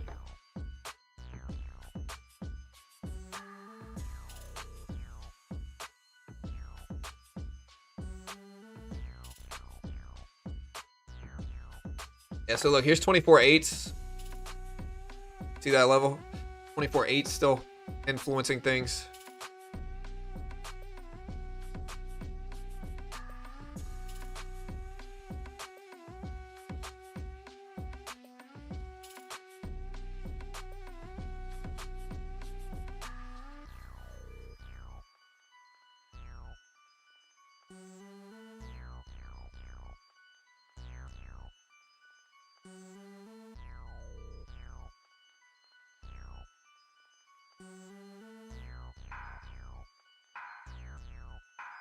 What's it look like today? It looks like fear and squeezes. Ugh. I'm gonna title my stream that next time. Fear and squeezes. It looks like a lot of stuff has gotten crazy over the last 4 days. Friday, the president announced 100% tariffs on China after they restricted exports. He kind of backtracked a couple hours later, but the damage was done. Market dropped big. Crypto market got severely liquidated, almost 20 billion in liquidations in crypto. A lot of crypto people were using leverage, and it just kind of squeezed them out, and you know, got a lot of them liquidated. Honestly, though, listen, I'm not trying to criticize the people that got liquidated. I'm gonna preface what I'm about to say with that. I'm sure somebody's still gonna get mad, but I'm not criticizing the people that got liquidated. But why would you use so much leverage on something that moves up and down such large percentages? Is my question. You know? Coming from the top 3 worst trader ever. Why? Why would you use such big leverage if you're trading something that has a large range like that? I get it, you want to get rich. I understand. But if you play those games, you know, you got to be ready for the other side of it, which is that.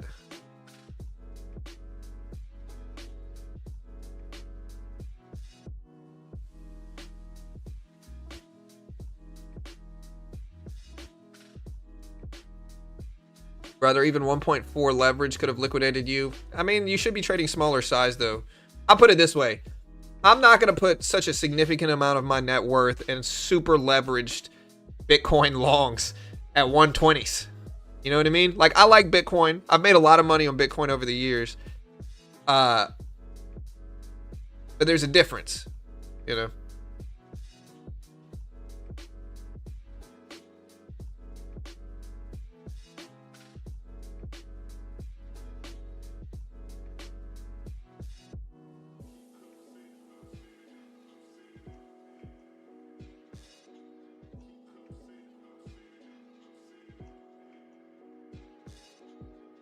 And I feel for the guys, man. Listen, it's crazy flash crash. But, yeah, you just gotta be careful. I think long term it's not gonna matter. And so DCAing is probably... I'm not gonna tell you what to do, not an investment professional, but I think DCAing is probably the move.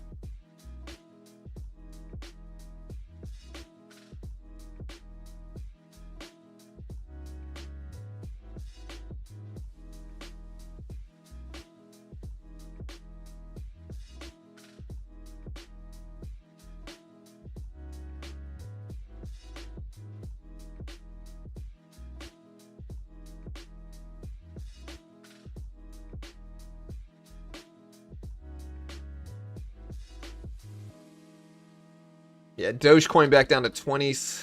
XRP back down to 250s.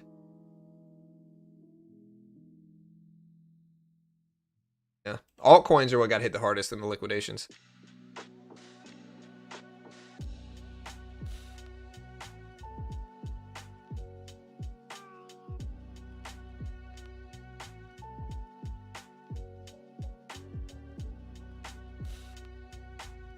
Yeah, well, shorts get liquidated today. I mean, it's possible. We've already filled some of the gap in equities. Crypto, we've bounced up a little bit. Some platforms, it depends on which exchange you looked at, but some went down to 105s, 110s, 100,000. So, right, that's kind of what I think, AD Franco. I think there's enough money to be made without leveraging into anything. You know? Like DCA long term, don't leverage, just kind of chill. Save enough money to where you can always add and just wait. I'm not telling you that's what you should do. Not an investment professional. Not liable if you lose. Understand all the stuff on screen. I can't guarantee anything. But yeah.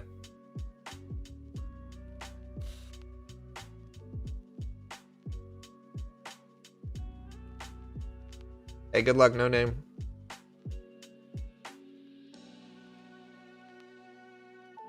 All right, guys, we got 30 minutes until the market opens. I'm kind of curious about this market open, though, man.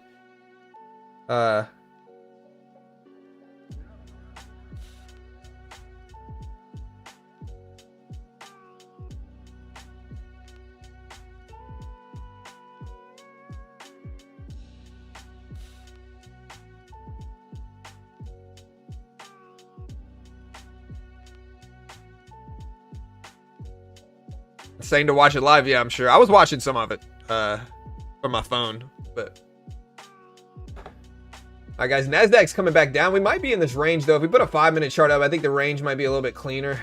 Kind of see like this type of thing right here. I'm not saying this is gonna hold though, guys, but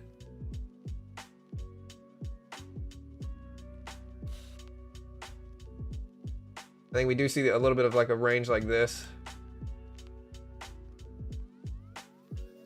But it could also just be a bear flag. Gold pushing back up, silver pushing back up. It was better. I don't know why I use this one. What I like about Top Step X is that I can use this one. Much easier. Now let's see if we break underneath this though.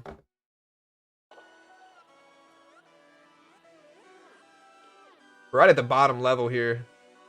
We start flushing towards these lows in the last 30 minutes before the open. See what happens. I'm gonna put a 1-minute chart up though.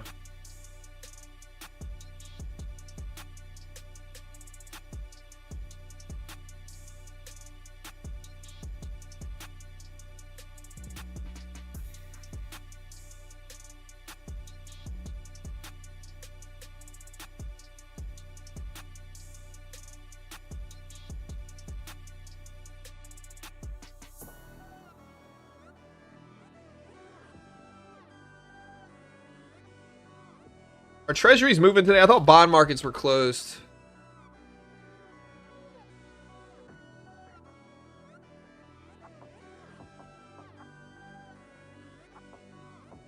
Yeah, I thought bonds were closed today for Columbus Day. No? Yeah, they haven't moved, so bonds are closed right now. Yeah, they're not open. Bond market's closed today. Started trading on Top Step. Any advice? Trade small, trade slow, learn, scale up slowly. Most day traders lose, right? But most day traders are going to lose. Understand that. Trade small.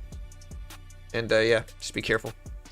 Top Step's great. Sponsor of mine. Really useful for traders. No PDT rule. If you want to check them out, link is in the description. You can see it pinned to the top of the chat as well. Great way to learn. Most day traders lose money, right?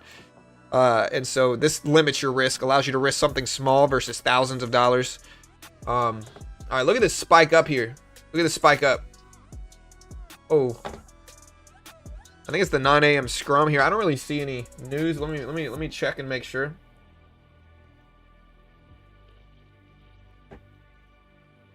Look at this spike here. It's definitely catalyst driven of some sort, I would assume. Unless it's just a bunch of orders getting filled at 9. Nvidia's dumping down to 187s right now. Look at Nvidia here. I mean, we got the bounce at the bottom of the trend line right here that we drew, but man, what is going on right now? Okay, so OpenAI and Broadcom have a multi-million-dollar chip development deal that was just announced by the Wall Street Journal. We get OpenAI and Broadcom, AVGO, a multi-billion-dollar chip development deal. Look at Broadcom spike up. This is the catalyst that's moving markets. Again, OpenAI and Broadcom. Multi-billion-dollar deal.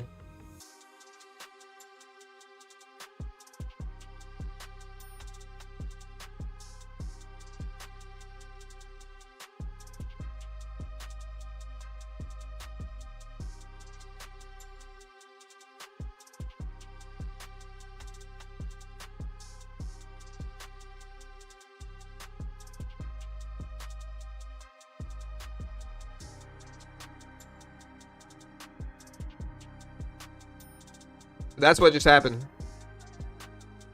OpenAI, Broadcom. Apple is also going to start iPhone Air pre-orders in China starting October 17th. But yeah, the big news is OpenAI and Broadcom. This was popping things up right now.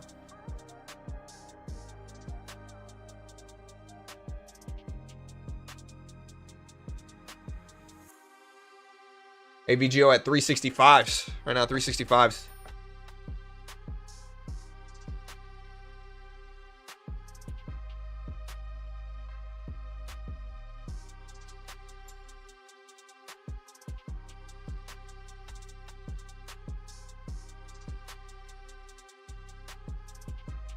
Yeah, they might, Goose.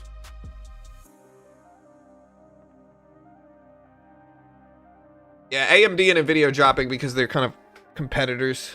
Salesforce also announced it's investing $15 billion in San Francisco. Dreamforce is going to generate $130 million in revenue and create 35,000 jobs. Nvidia is bouncing back though. Look at AVGO here. I'm going to put Nvidia up on the top one. Kind of retracing some of this drop it made. We're now over 850s here on the NASDAQ. Over 850s. Let's see if we hold.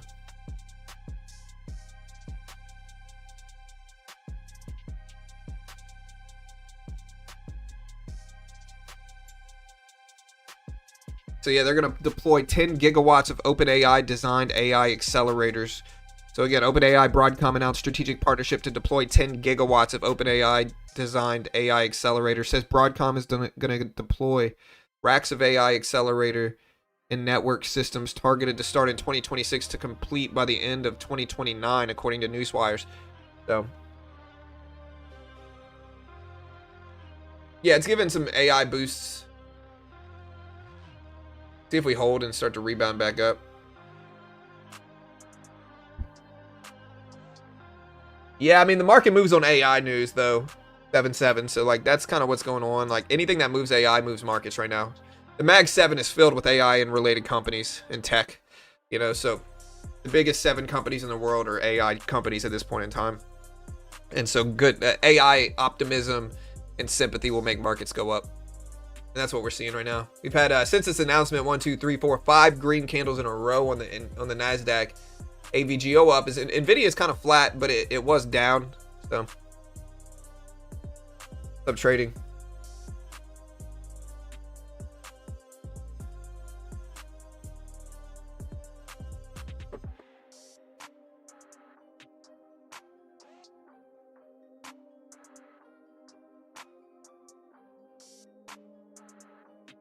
What a move.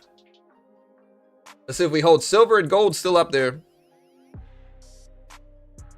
We got the opening bell in 25 minutes too, so time to check.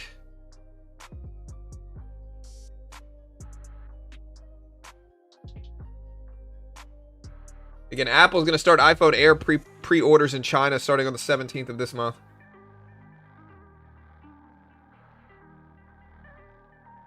Yeah, again, so the OpenAI chip deal with Broadcom covers 10 gigawatts of compute capacity.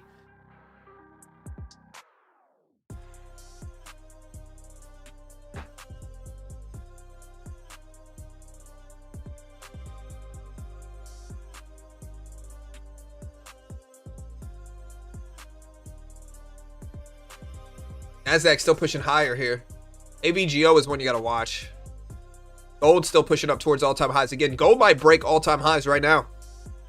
Again, Google also announced a $9 billion investment in South Carolina through 2027. $9 billion investment for Google into South Carolina through 2027. Let's watch 850s on the NASDAQ. We're up there.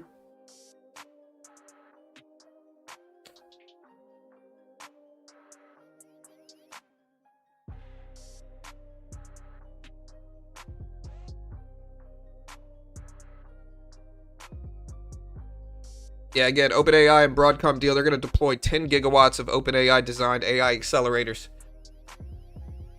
Greater than 1.21 gigawatts, apparently. You know.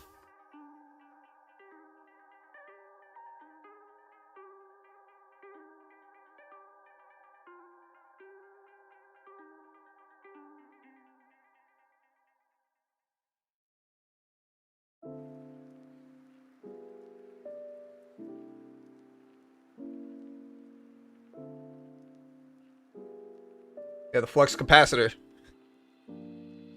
Some people understood that joke. I appreciate the ones that did. Shout out to you guys.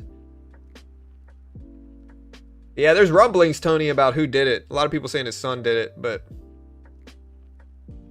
bank holiday today in the US. Yeah, but markets are still open.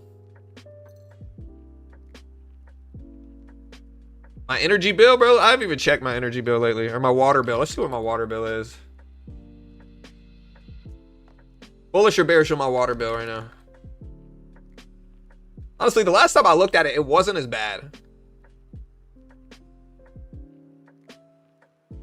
It's really not that bad here. It's not as bad as it could be.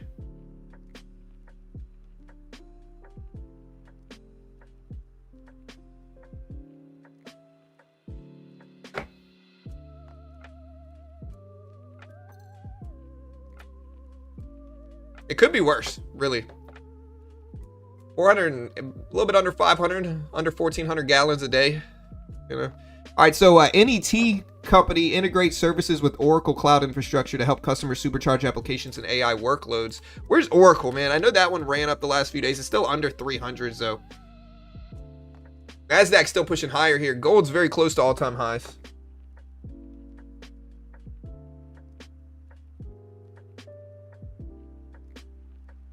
Again, consumer goods sales expected to stay weak. Morgan Stanley expects another weak quarter for consumer packaged goods, citing soft U.S. demand and slowing global sales. Analysts see sluggish growth into quarter four with only modest improvement in next year from tariff-driven price hikes. They warn higher prices could strain low and middle-income consumers and keep growth below trends.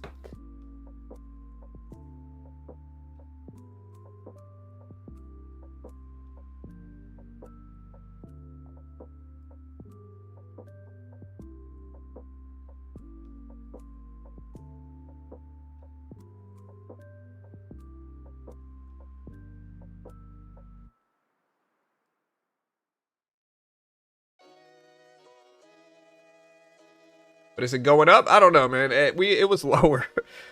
A few months ago, it was like 970 or something like that. Ugh. But I think what we did was we got the leak fixed. There was a literal geyser in my backyard, and it would happen every day. Carol had the sprinklers timed. All right, NASDAQ pushing up still. Gold very close to 404, 4104s. 4105.60 is the all-time high in gold futures.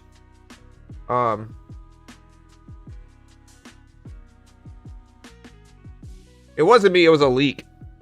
Carol's got all these plants that she grows in our backyard. And she set up like a sprinkler system. But she missed one apparently, and we had like a literal 7-foot geyser of water in my backyard.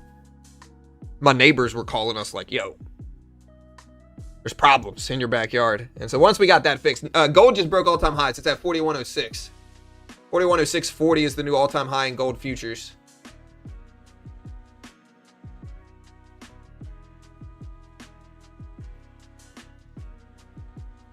Nvidia moving back down a little bit to 187.20s here, though. Look at gold. Gold just broke all-time highs. It's right there now still. Hope the plants are okay. I'm here to tell you they're probably not. You know Carol's nickname. I love her, but a plant murderer.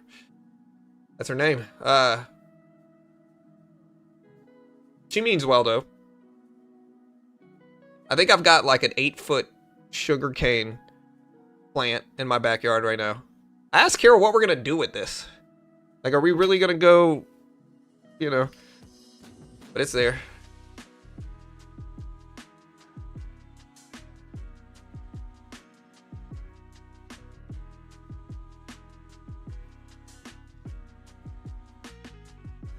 We're from Louisiana, so I guess it's fitting, you know. But still. All right, we're pulling back. We're at 850s right now. Let's see if we bounce right here at 850s on the NASDAQ. Gold up to 4107.5s right now for gold.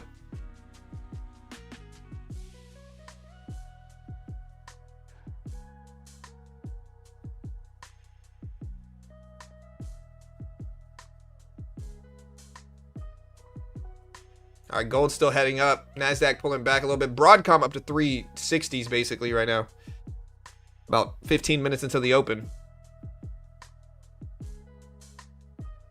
Look, I'm not the one that planted it, guys. Don't ask me the logic of it. I didn't even know it was there until Carol was like, you see that big tall plant? That's sugar cane. And I was like, did you plant that? And she was like, yeah. And so then my natural response is like, well, why? You know? She said maybe it can act as a privacy thing. What I will say is that thing will go out of control if we let it. It's growing quick. All right, so we are bouncing at 850s.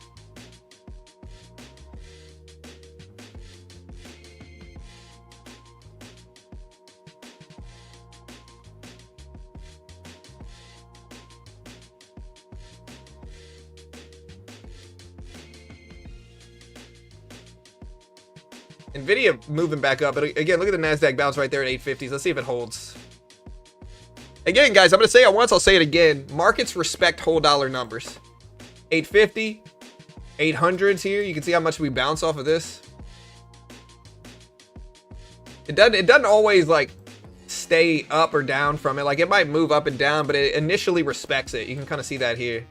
Unless we get like big catalysts. This was just a big catalyst that we ripped up over it. Psychologically, people pay more attention to those big whole numbers, big round numbers.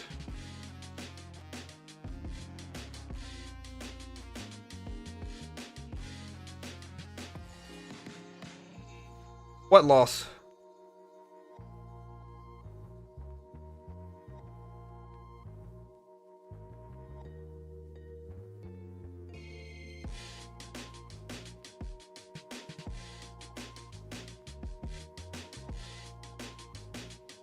All right, guys, we got the opening bell, 18 minutes.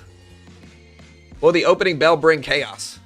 Yes or no? Will the opening bell be more volatile today? Let me know in chat right now. Oh, the Pats. Yeah, bro, honestly, I stopped. I saw we won one we beat the Giants. The Saints, but what are we 1-4 right now? I didn't even expect us to win. I've stopped watching the Saints, to be honest. Once we go negative, like once we go 1-5, 1-4, is it really worth watching? My guess is they're just trying to get good draft picks. They're trying to have a really bad year. To get some good people, which we probably need, but hard to watch anyway. Bengals lost too.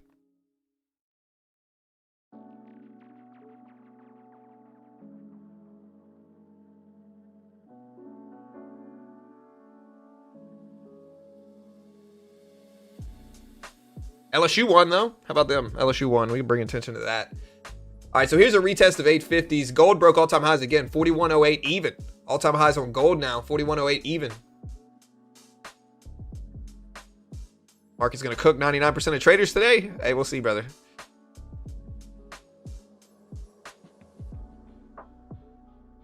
Yeah, we all don't have Burrow, man. Honestly, I like Burrow, but I'm worried about his...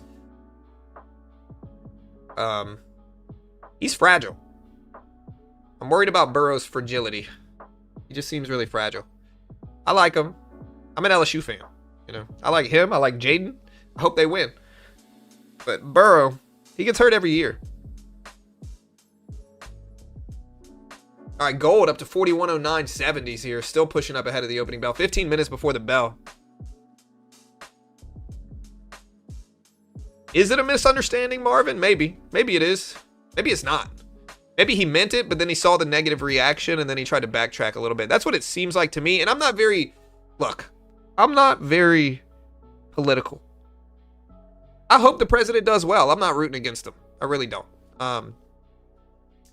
But it seemed more like he said the truth, realized the market reacted negatively, and then backtracked a little bit. And I can't really knock him for it. If I was him and I said something like that, and then the market ended up dumping down, crypto people got liquidated, all this chaos ensued from it, I might backtrack and be like, hey, yo, you know, y'all took it out of context. I didn't mean it. I understand that too, but it is what it is, I think. Definitely fragile like my MCL. You know, top 3 most fragile MCL ever right here. It's going to grow back strong, though. I can feel it. I can feel it. You know, my MCL is going to be the top 3 strongest MCLs in the world within a week. I'll put that out into the universe.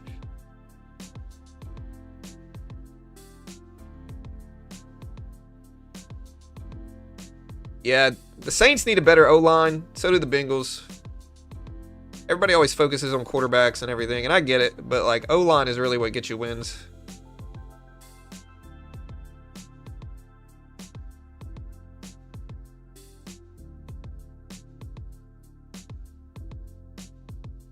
All right, guys, NASDAQ holding at 850s. Gold broke all-time highs, 4109.70. New gold futures all-time highs.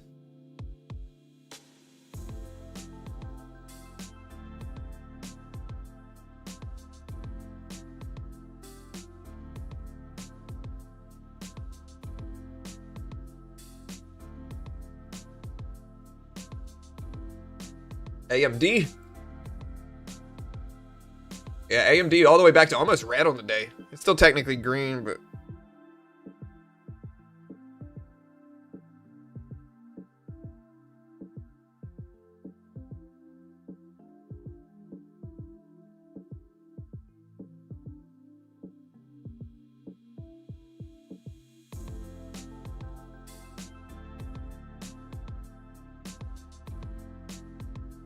Yeah, do y'all think they're going to push back the deadline? Deadline said, I think it was like November 7th. Y'all think they push it back? All right, guys, 12 minutes into the opening bell. Let's see if we get crazy chaos at the open.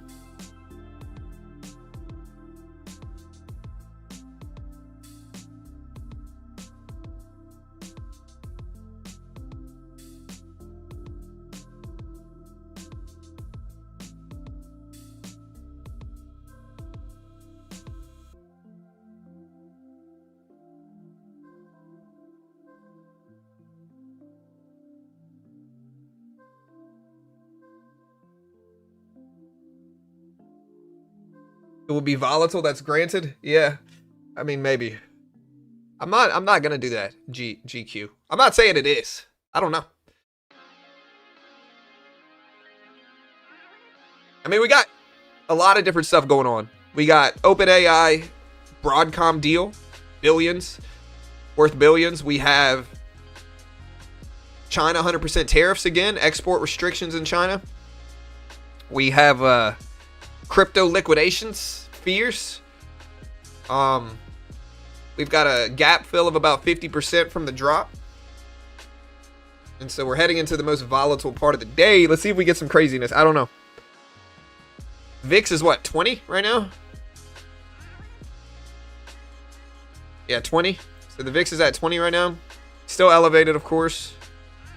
But not crazy elevation. It's not like it was in April.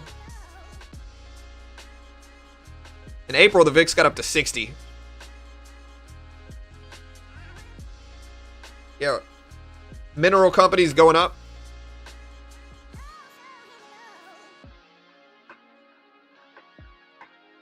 It might be November 1st. I don't know when it is. I know it's in November.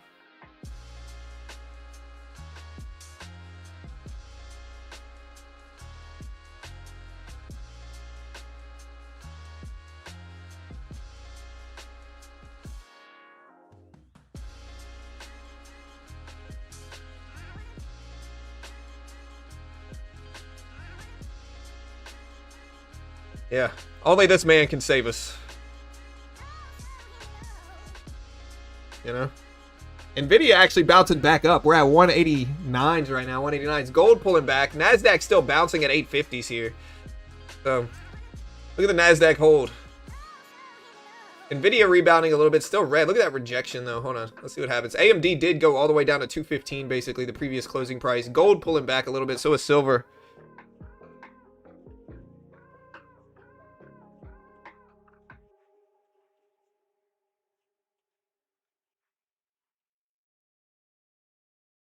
He's the hero we need and don't deserve? Yeah, that's true. Johnny Smooth. That's him.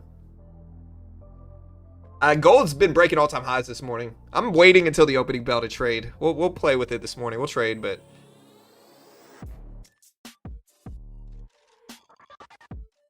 Where there'll still be cuts? I think so.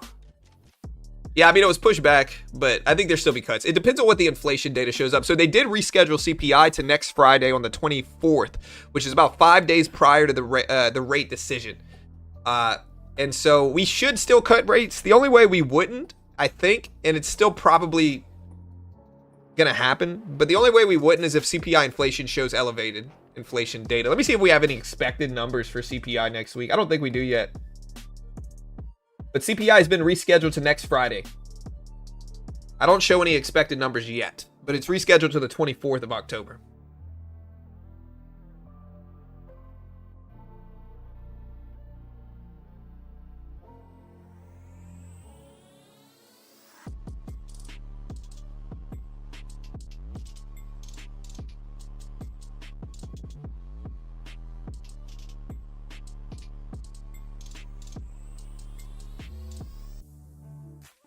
Yeah, I mean, we still got 930 people here, even though we haven't been covering any numbers. We've covered some numbers. Like, we had Michigan data show up on Friday.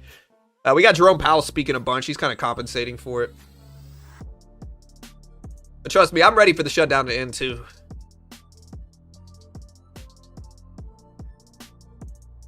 All right, guys, 7 minutes until the opening bell.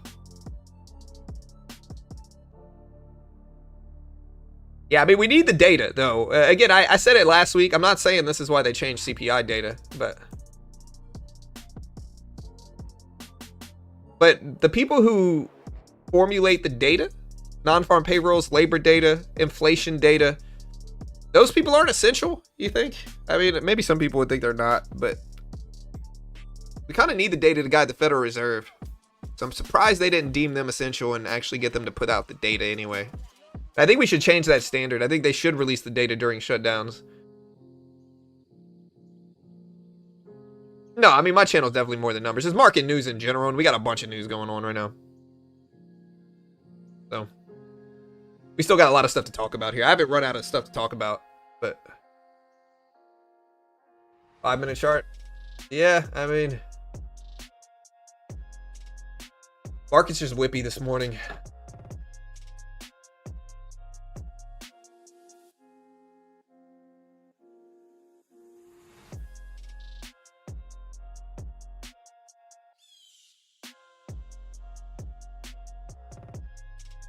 I mean, I still think people care about numbers. Numbers move markets, and people care about things that move markets is really what it is. Now, we got other stuff moving markets now. We got Jerome Powell tomorrow. We got all this craziness today. So we got stuff moving markets. But I like the numbers more.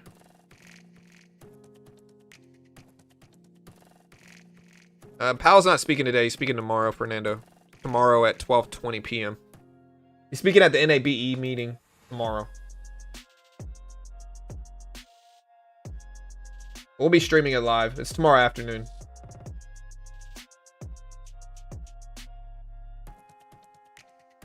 Salesforce says investment will support a new AI incubator hub on the San Fran campus. All right, guys, 5 minutes. 5 minutes.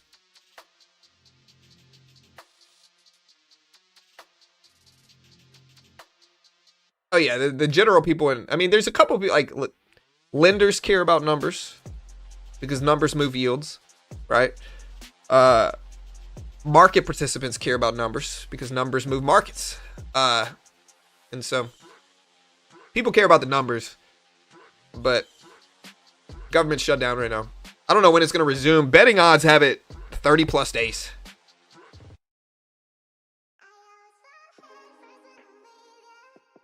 Okay. I like most of the songs that have come on. Except for that last one. Yeah, bond markets are closed today. I'm trying to take a look at 10-year yields. I forgot the market was closed, but markets are closed today for 10-year. It's sitting around 4%. I think it's like 4.059% is what I think it is. Yeah, gold's breaking all-time highs still at 41.10s, 41.11s at the opening bell here. Silver is as well. Gold and silver breaking all-time highs today. Silver over 50, gold over 4100s. Consistently breaking it ahead of the opening bell in less than 5 minutes, 4 minutes. So y'all just be careful today, man. Markets are getting a little crazy. VIX is still over 20. It's pulling back from where it was, but it's still over 20 today, so.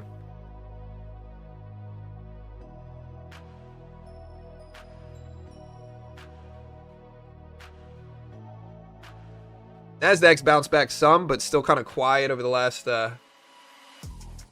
They had the OpenAI Broadcom deal worth billions. That pushed NASDAQ and tech up a little bit today, and now we're just kind of sitting on our hands waiting.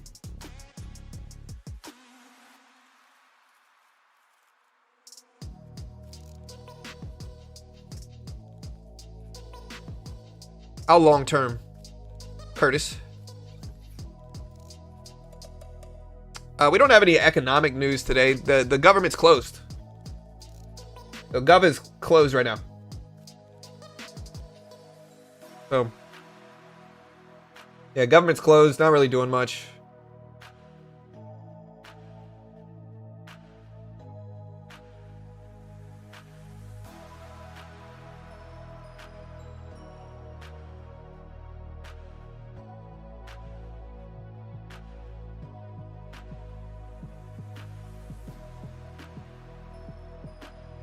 And it's a bank holiday, yeah. So we'll see.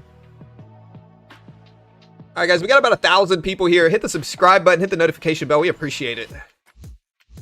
And we'll see what we get.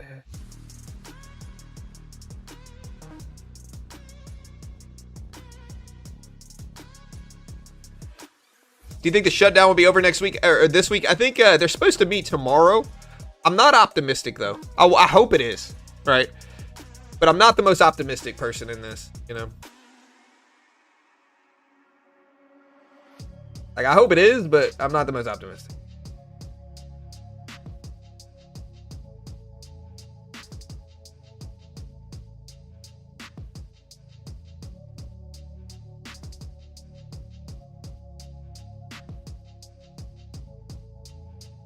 All right, guys, here we go. We got about a minute left. Hit the live button next to the play button. Make sure you're fully caught up on the stream. We appreciate it. Red day, bro? Yeah, I don't know. I don't know what we're going to get. Gold's pushing up, showing uncertainty. Silver is as well.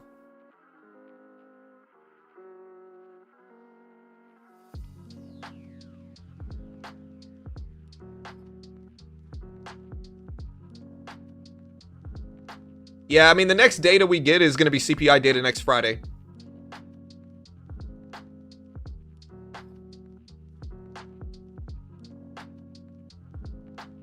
All right, guys, 40 seconds. Hit the live button next to the play button.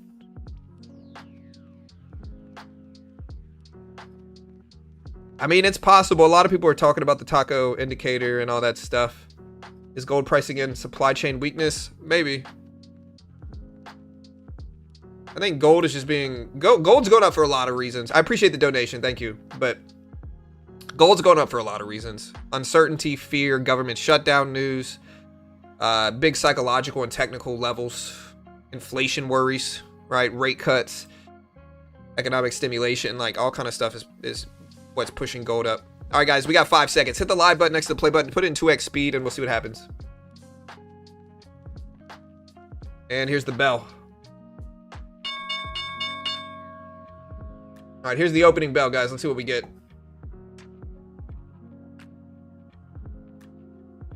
NASDAQ going down a little bit here. Again, remember, the lows down here might trigger things, but we'll see. AMD's been giving a lot back today, but it rebounded back up some. Broadcom's interesting as well. Just inked that deal with OpenAI. Broadcom honestly given most of this back already, though. It started at 335s. It's under 350s now. It got as high as 370s. But Broadcom's kind of giving it back some here. Look.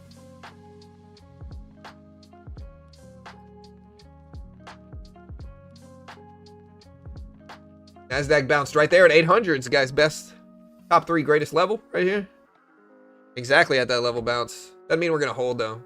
See what NVIDIA does. AMD, AVGO. Gold hit 41.1270s at the open. Yeah, everything's kind of quiet. The market honestly isn't moving that much. Broadcom, though, giving it back. We're only a minute into the open, though, but things are pretty quiet.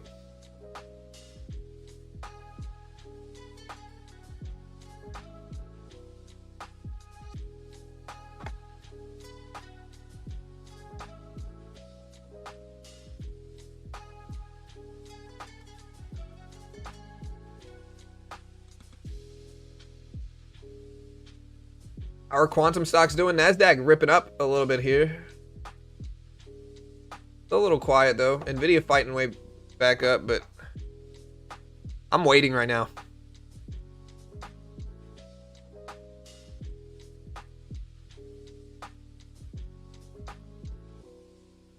Yeah, Bitcoin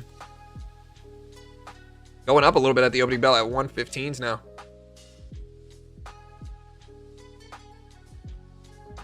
Bitcoin move up. Nasdaq's a little quiet here though. It's not really moving that much, to be honest. Gold coming back down at 4105s.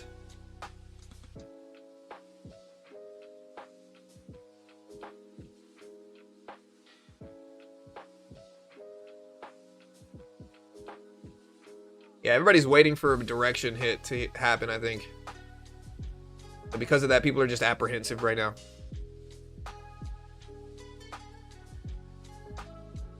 Obviously, I think the downside is going to scare people more than the upside, but we still got some room before the lows. All right.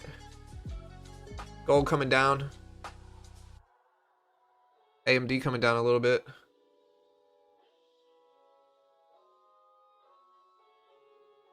Nvidia's still holding though.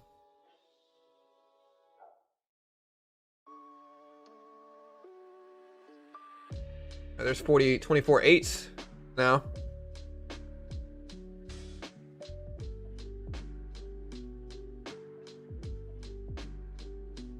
All right, 24.790s.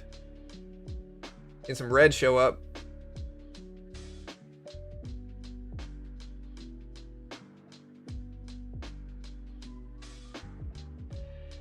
Bitcoin up to almost 116s.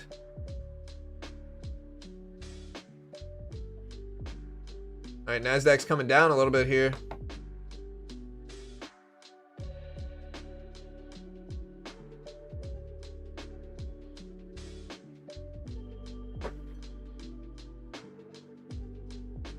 The SPY is honestly kind of flat.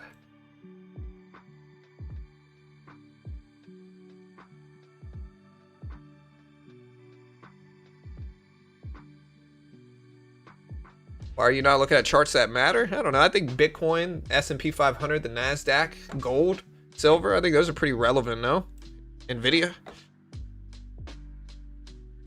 Again, if these don't matter, tell me which ones do matter. Curious. I'm open. Listen, I'll put whatever chart y'all want. I don't really care that much. But this is the Nasdaq 100. Here's the S&P 100, S&P 500 here. Here's Bitcoin, silver, gold. All right, guys, we're getting some red show up in markets.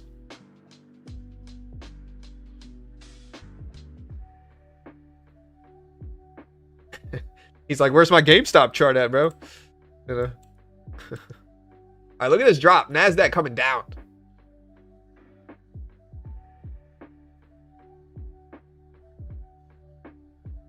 We're close to the lows here.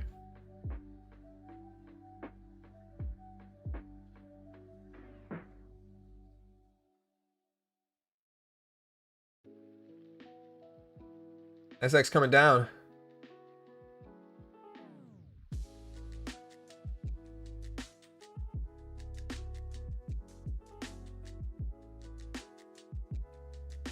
Looks like we're gonna crack lows.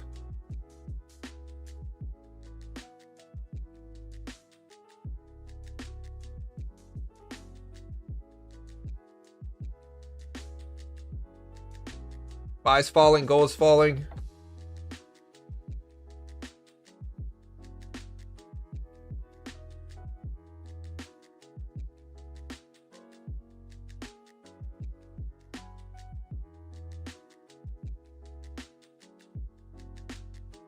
Oof. We're at the lows of the day now. And here we go. Cracking lows of the day. Fear stepping in. Be careful because we could rip back up quick. I would just be careful. But we are under lows of the day now.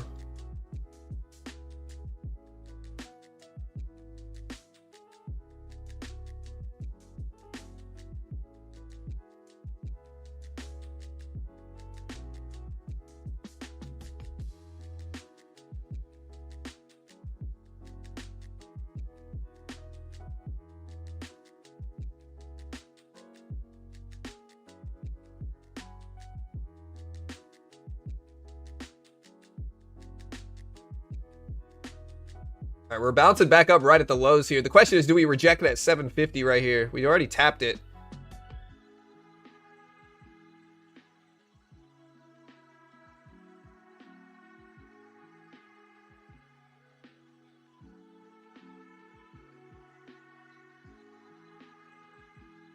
It looks scary for sure.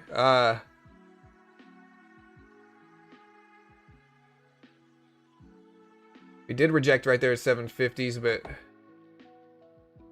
AVGO giving a lot of these gains back here. There's a squeeze up. Might short this pop over here. We're going to keep it small. We're already pretty green on the day, so we can play with this a little bit more, but we might add one more to it on a bounce. I'm going to short this too, see if we retrace back down quick.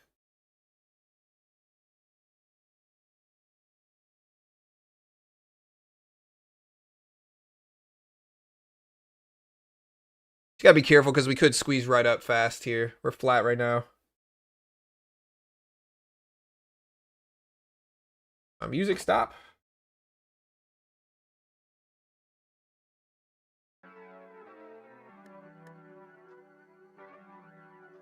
Still flat. I'm going to cover half of it right there. Protect.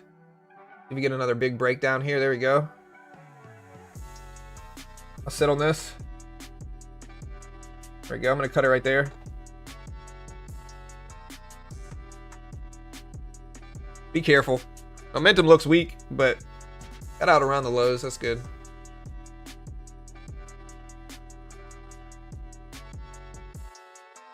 Yeah, I'm scalping these moves. I'm not really attacking anything crazy here.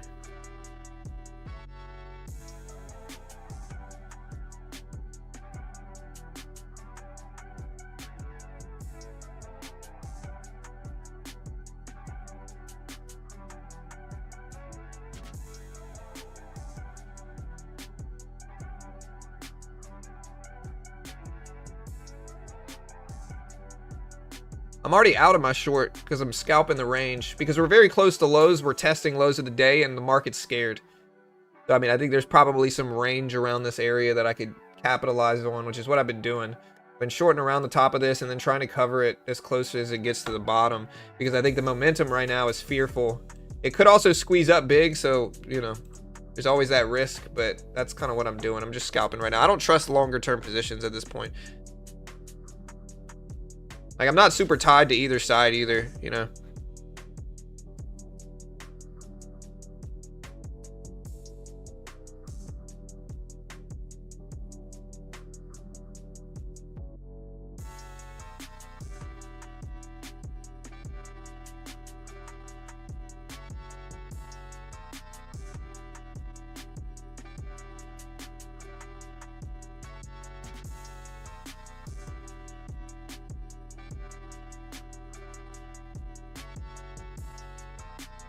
Oh yeah, everything can change with the tweet. Alright guys, Bitcoin coming back down here, back down to 115s. NASDAQ getting very close to that low of the day. It looks like it's going to test it again, but maybe not. Buy falling down, gold pushing back up. Yeah, just be careful, guys. I don't know which way we're heading here, but... yeah, I mean, it looks bearish, but you never know. We could... anything that looks really bearish can squeeze people out on the upside, too.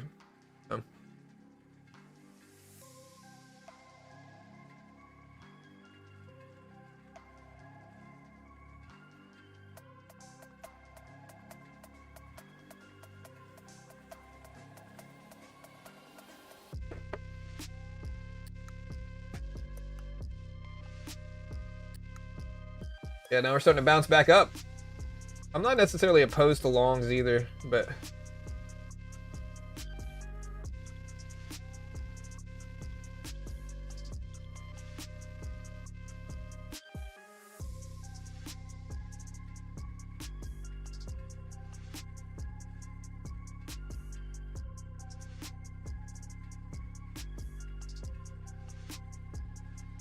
the NASDAQ coming back down here.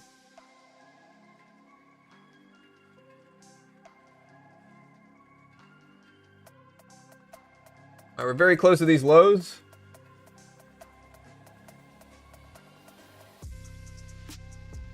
Assuming we're gonna break it, but maybe not. There we go. Nope.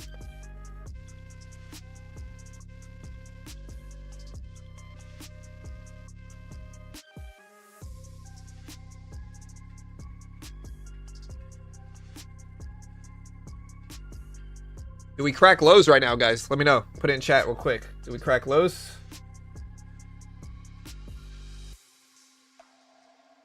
I mean, we're being kind of stubborn at these lows, to be honest here. Like, we've gotten really close to, like, big, deep low breaks right here a couple different times.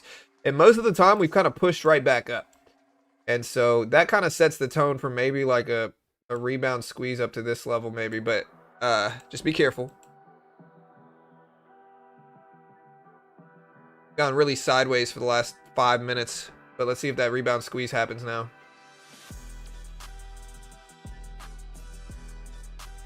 Powell speaks tomorrow, Rob.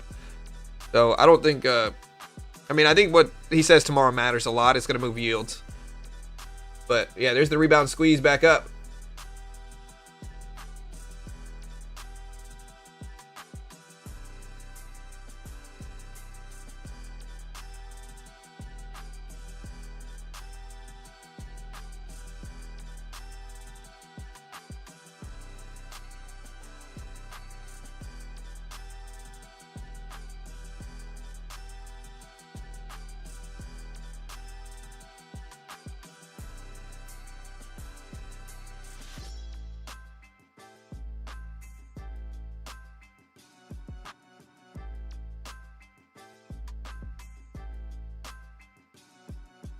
Yeah, we're back up to almost that 200 exponential. Gold has come all the way back down too. Let's see if this starts like a broader squeeze though.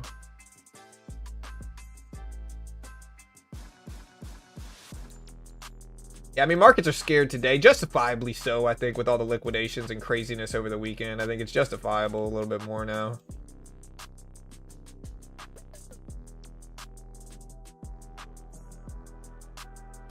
I'll show you guys. I'm trading this challenge account. I'm about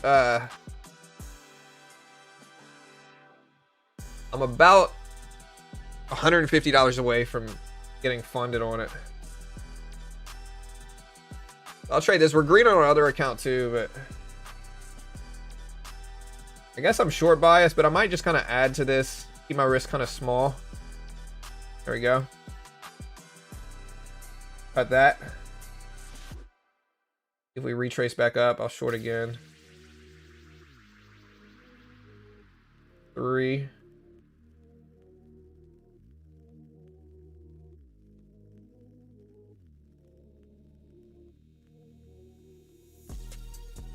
Add one more to this, and then I'm gonna leave it alone.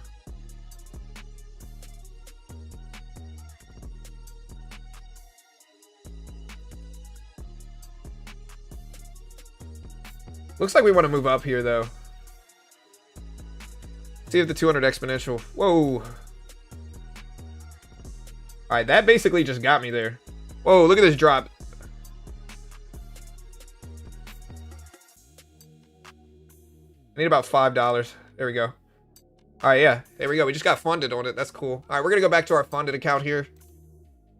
That'll be our 4th one that we have here. That 200 exponential pushed us down a little bit. Let's see if we got any news to explain that. Again, prediction markets betting. This could be the longest shutdown in history for the government. Again, at this point in time, OpenAI has signed multi-billion-dollar deals with the U.S. government, Stargate, NVIDIA, AMD, Intel, Taiwan Semiconductors, Microsoft, Oracle, and Broadcom.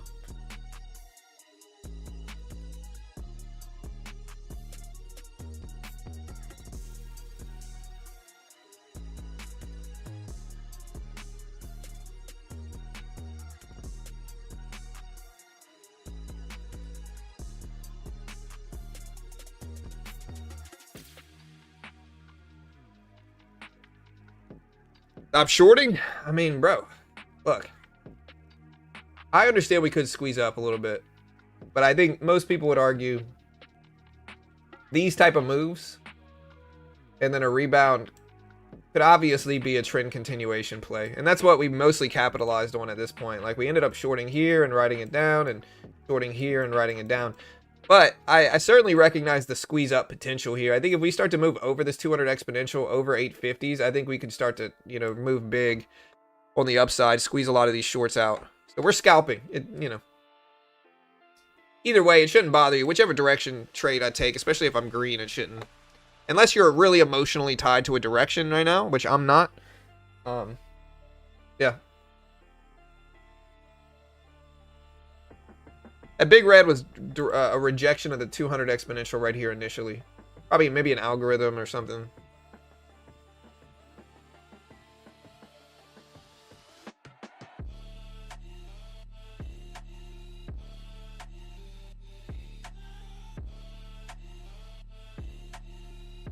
All right, here we go. Second test up here. Let's see if we can get over the 200 exponential. Let's see if 24,800 holds us up too.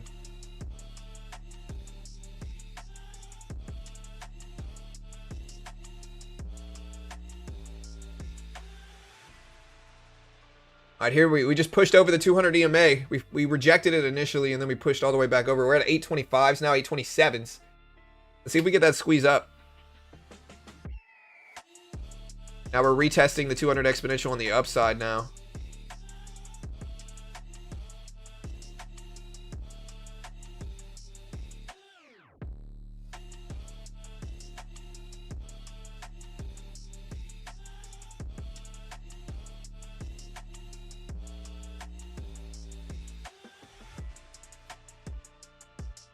Yeah, Bitcoin's just consolidating right now. The NASDAQ does look heavy, but it could certainly squeeze. The big level now is if it rejects the 200 EMA again or retraces back up. Here's the 200 EMA. Rejection back down. Gold still pushing up, getting close to all-time highs again for gold.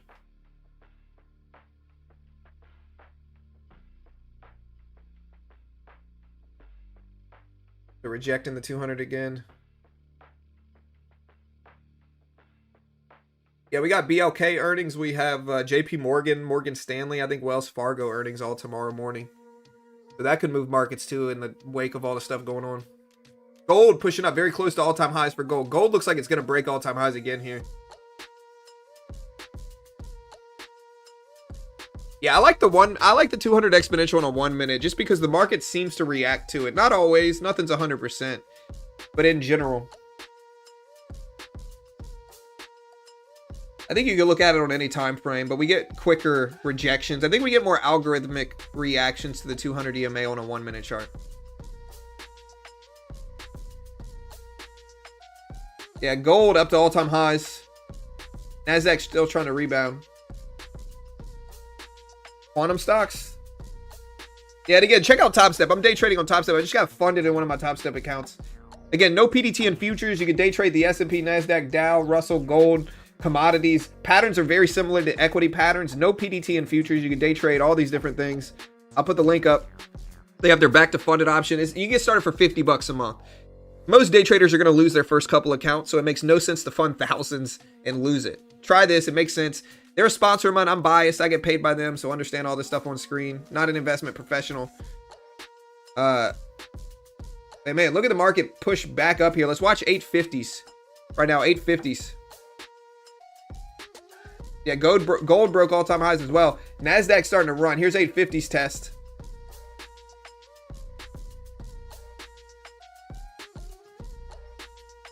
Are we getting that squeeze up we talked about was possible? It looks like it. Look at the SPY.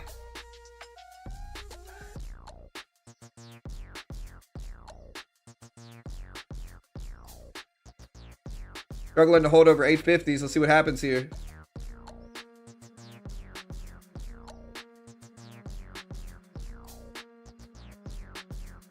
Yeah, Rigetti up to 49s.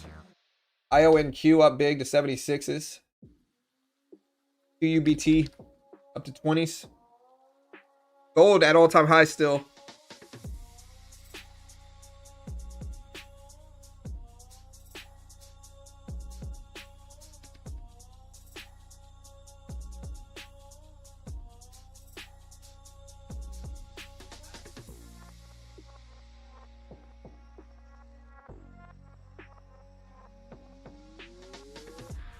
Yeah, Bitcoin, a lot of people are buying the dip, I think.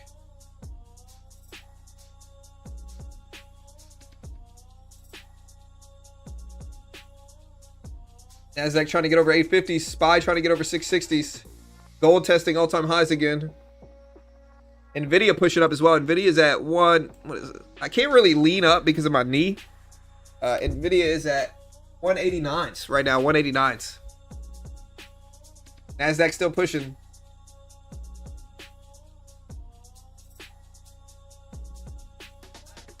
Watch 24.9s right here.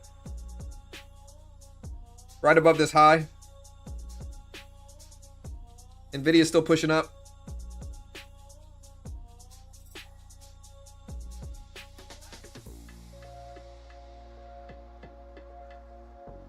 Chef, it might not always move like that, just to clarify. Like, it becomes easier to predict as it's breaking highs every day.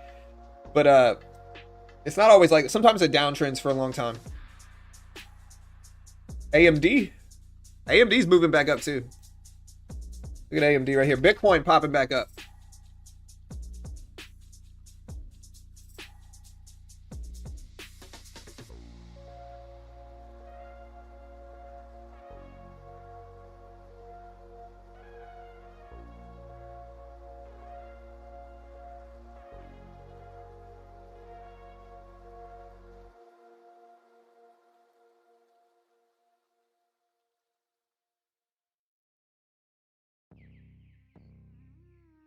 Bitcoin over 115 again.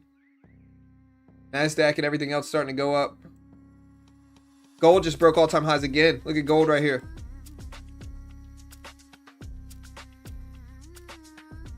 Yeah, is this a squeeze?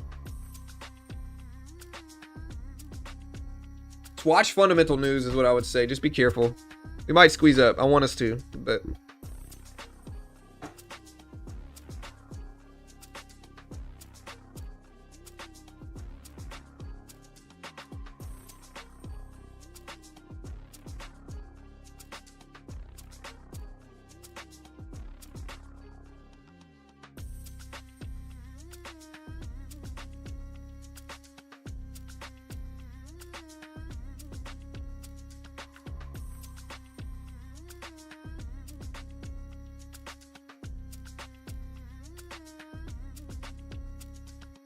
All right, here's a little rejection.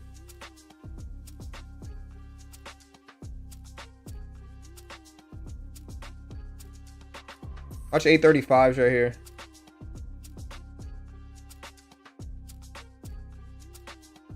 We got the 200 exponential down there as well. Gold broke all-time highs again. Look at it. Ugh. Dude, what?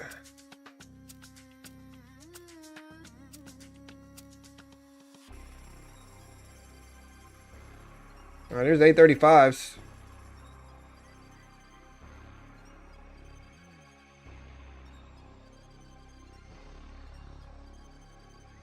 All right, here we go.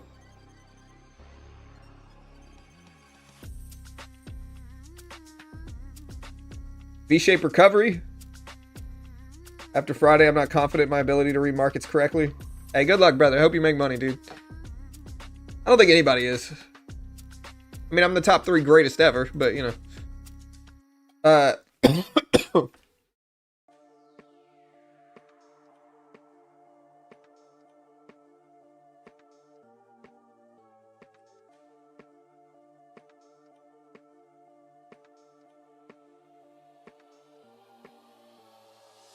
Nasdaq up there.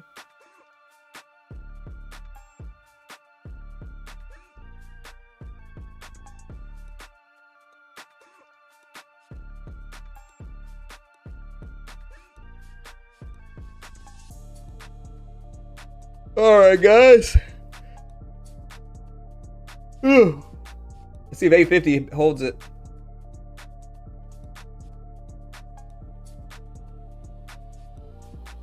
How's the knee doing? I mean, it's okay. Still in a brace. I'm in a brace. I can't move it more than 60 degrees bit, unfortunately. So that's why if you think I'm a little bit farther away than I normally am, that's why. All right, we're still pushing up.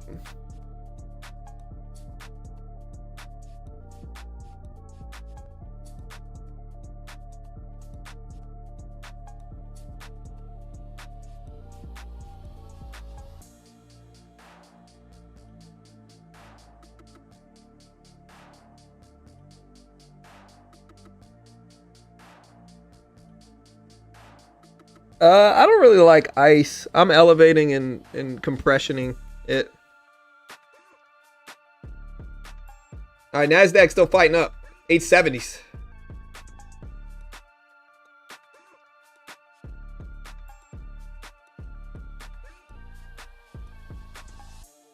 Yeah, I see AVGO. AVGO has a little V-shaped recovery. It announced the OpenAI multi-billion-dollar deal today.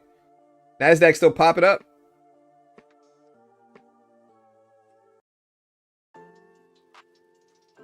And I guess I can ice therapy it. I don't know, man.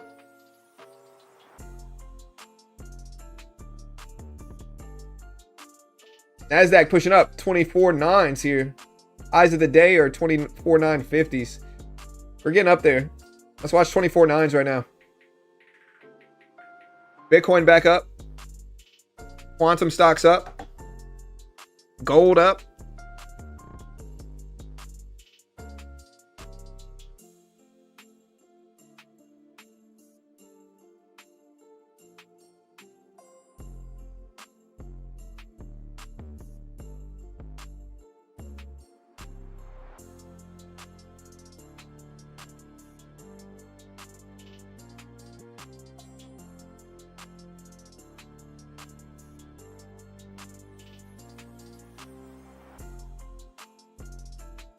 All right, we got up to this high right here, 890.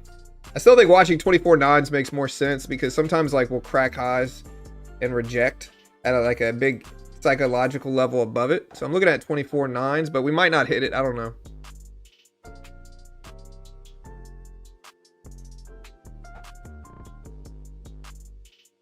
Here's the push.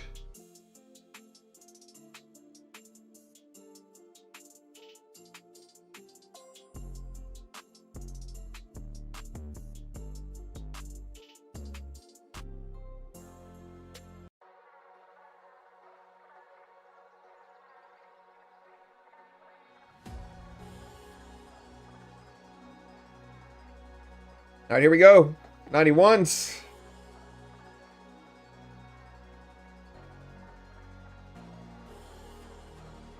The tush push. Like football.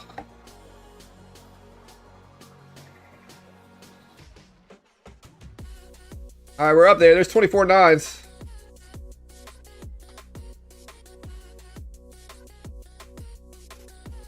Over 24.9s maybe.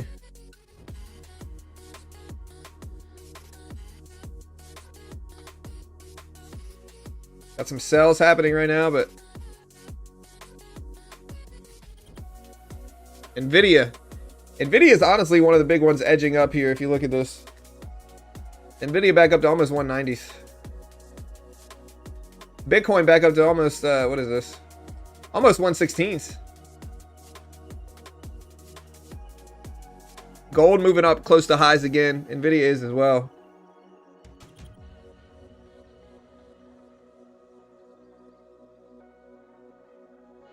Ending the poll. Look, this is how many votes we got on the poll. 55% think we rebound. They were right so far.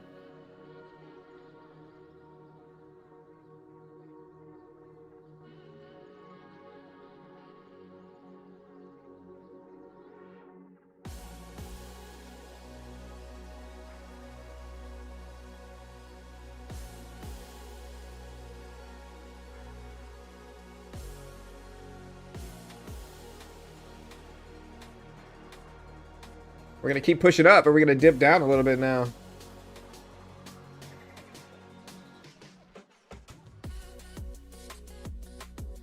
There's that previous high of the day right there.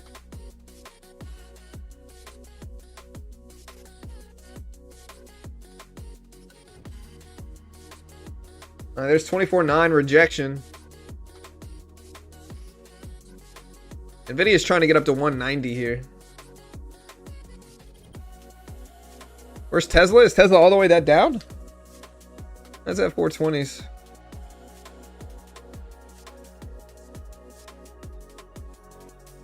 Here's the second test.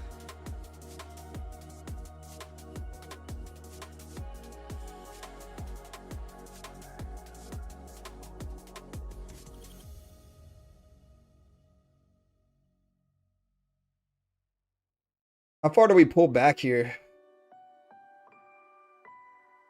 Yeah, so 24.9 basically held. Not exactly, but close enough to probably.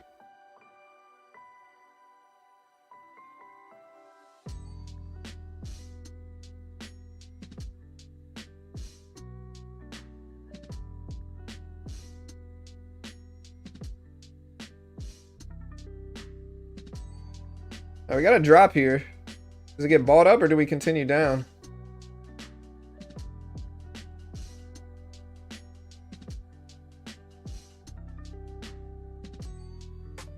Thought it might get bought up, but who knows?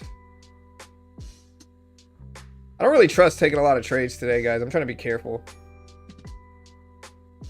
There's the buy up here, so it did get bought up a little bit.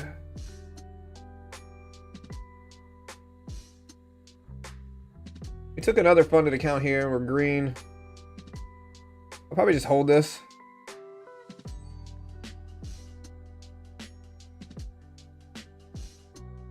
There we go. Look at that high up there. I'm going to cut it right there if I can. There we go.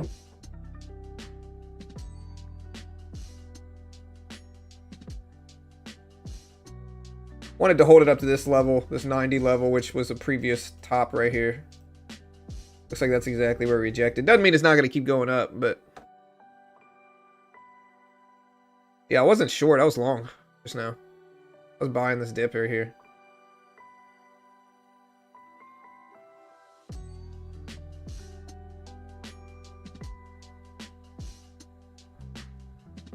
All right, guys, so we're green on everything today. 2 funded accounts, 1 combine account I'm green on. If you want to check out Top Step, again, great way to help support the channel. No PDT in futures. You can day trade the S&P, NASDAQ. Patterns are very similar to blue chip equities patterns. No PDT rule. Get you around the PDT rule. You get started for 50 bucks.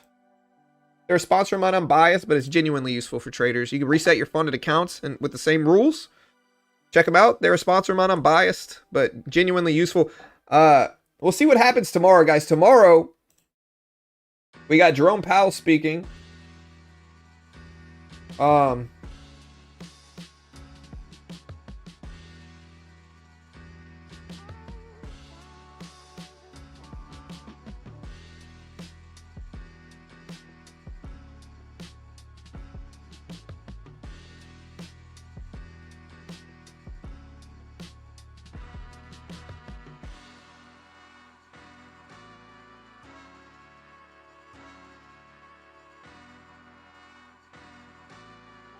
Yeah, we got Jerome Powell speaking tomorrow morning early. So just remember that.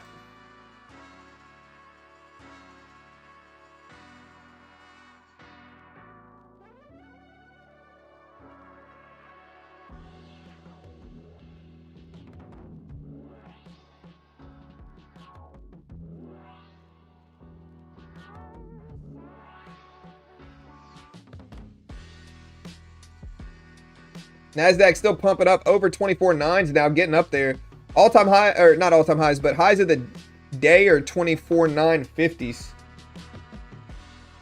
But we will see. We also got big bank earnings tomorrow too and more. So just be careful. As soon as we end the stream, it should immediately bring you the tomorrow stream. So just be ready.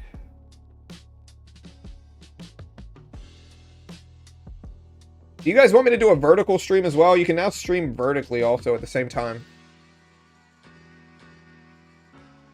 Did I do a vertical stream also?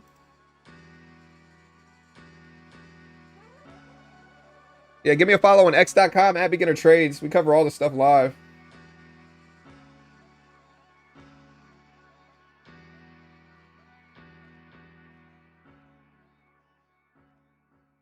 But again, as soon as we close this down, it's going to bring you to the next stream tomorrow. Ugh. Remember, only one man can save us today, guys.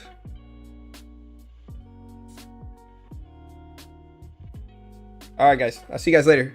Cheers to you guys. Have a great day. Again, as soon as I close this stream, it's going to redirect you to tomorrow's stream. So I'll see you guys over there. Let me make sure this is actually going to work. Hold on.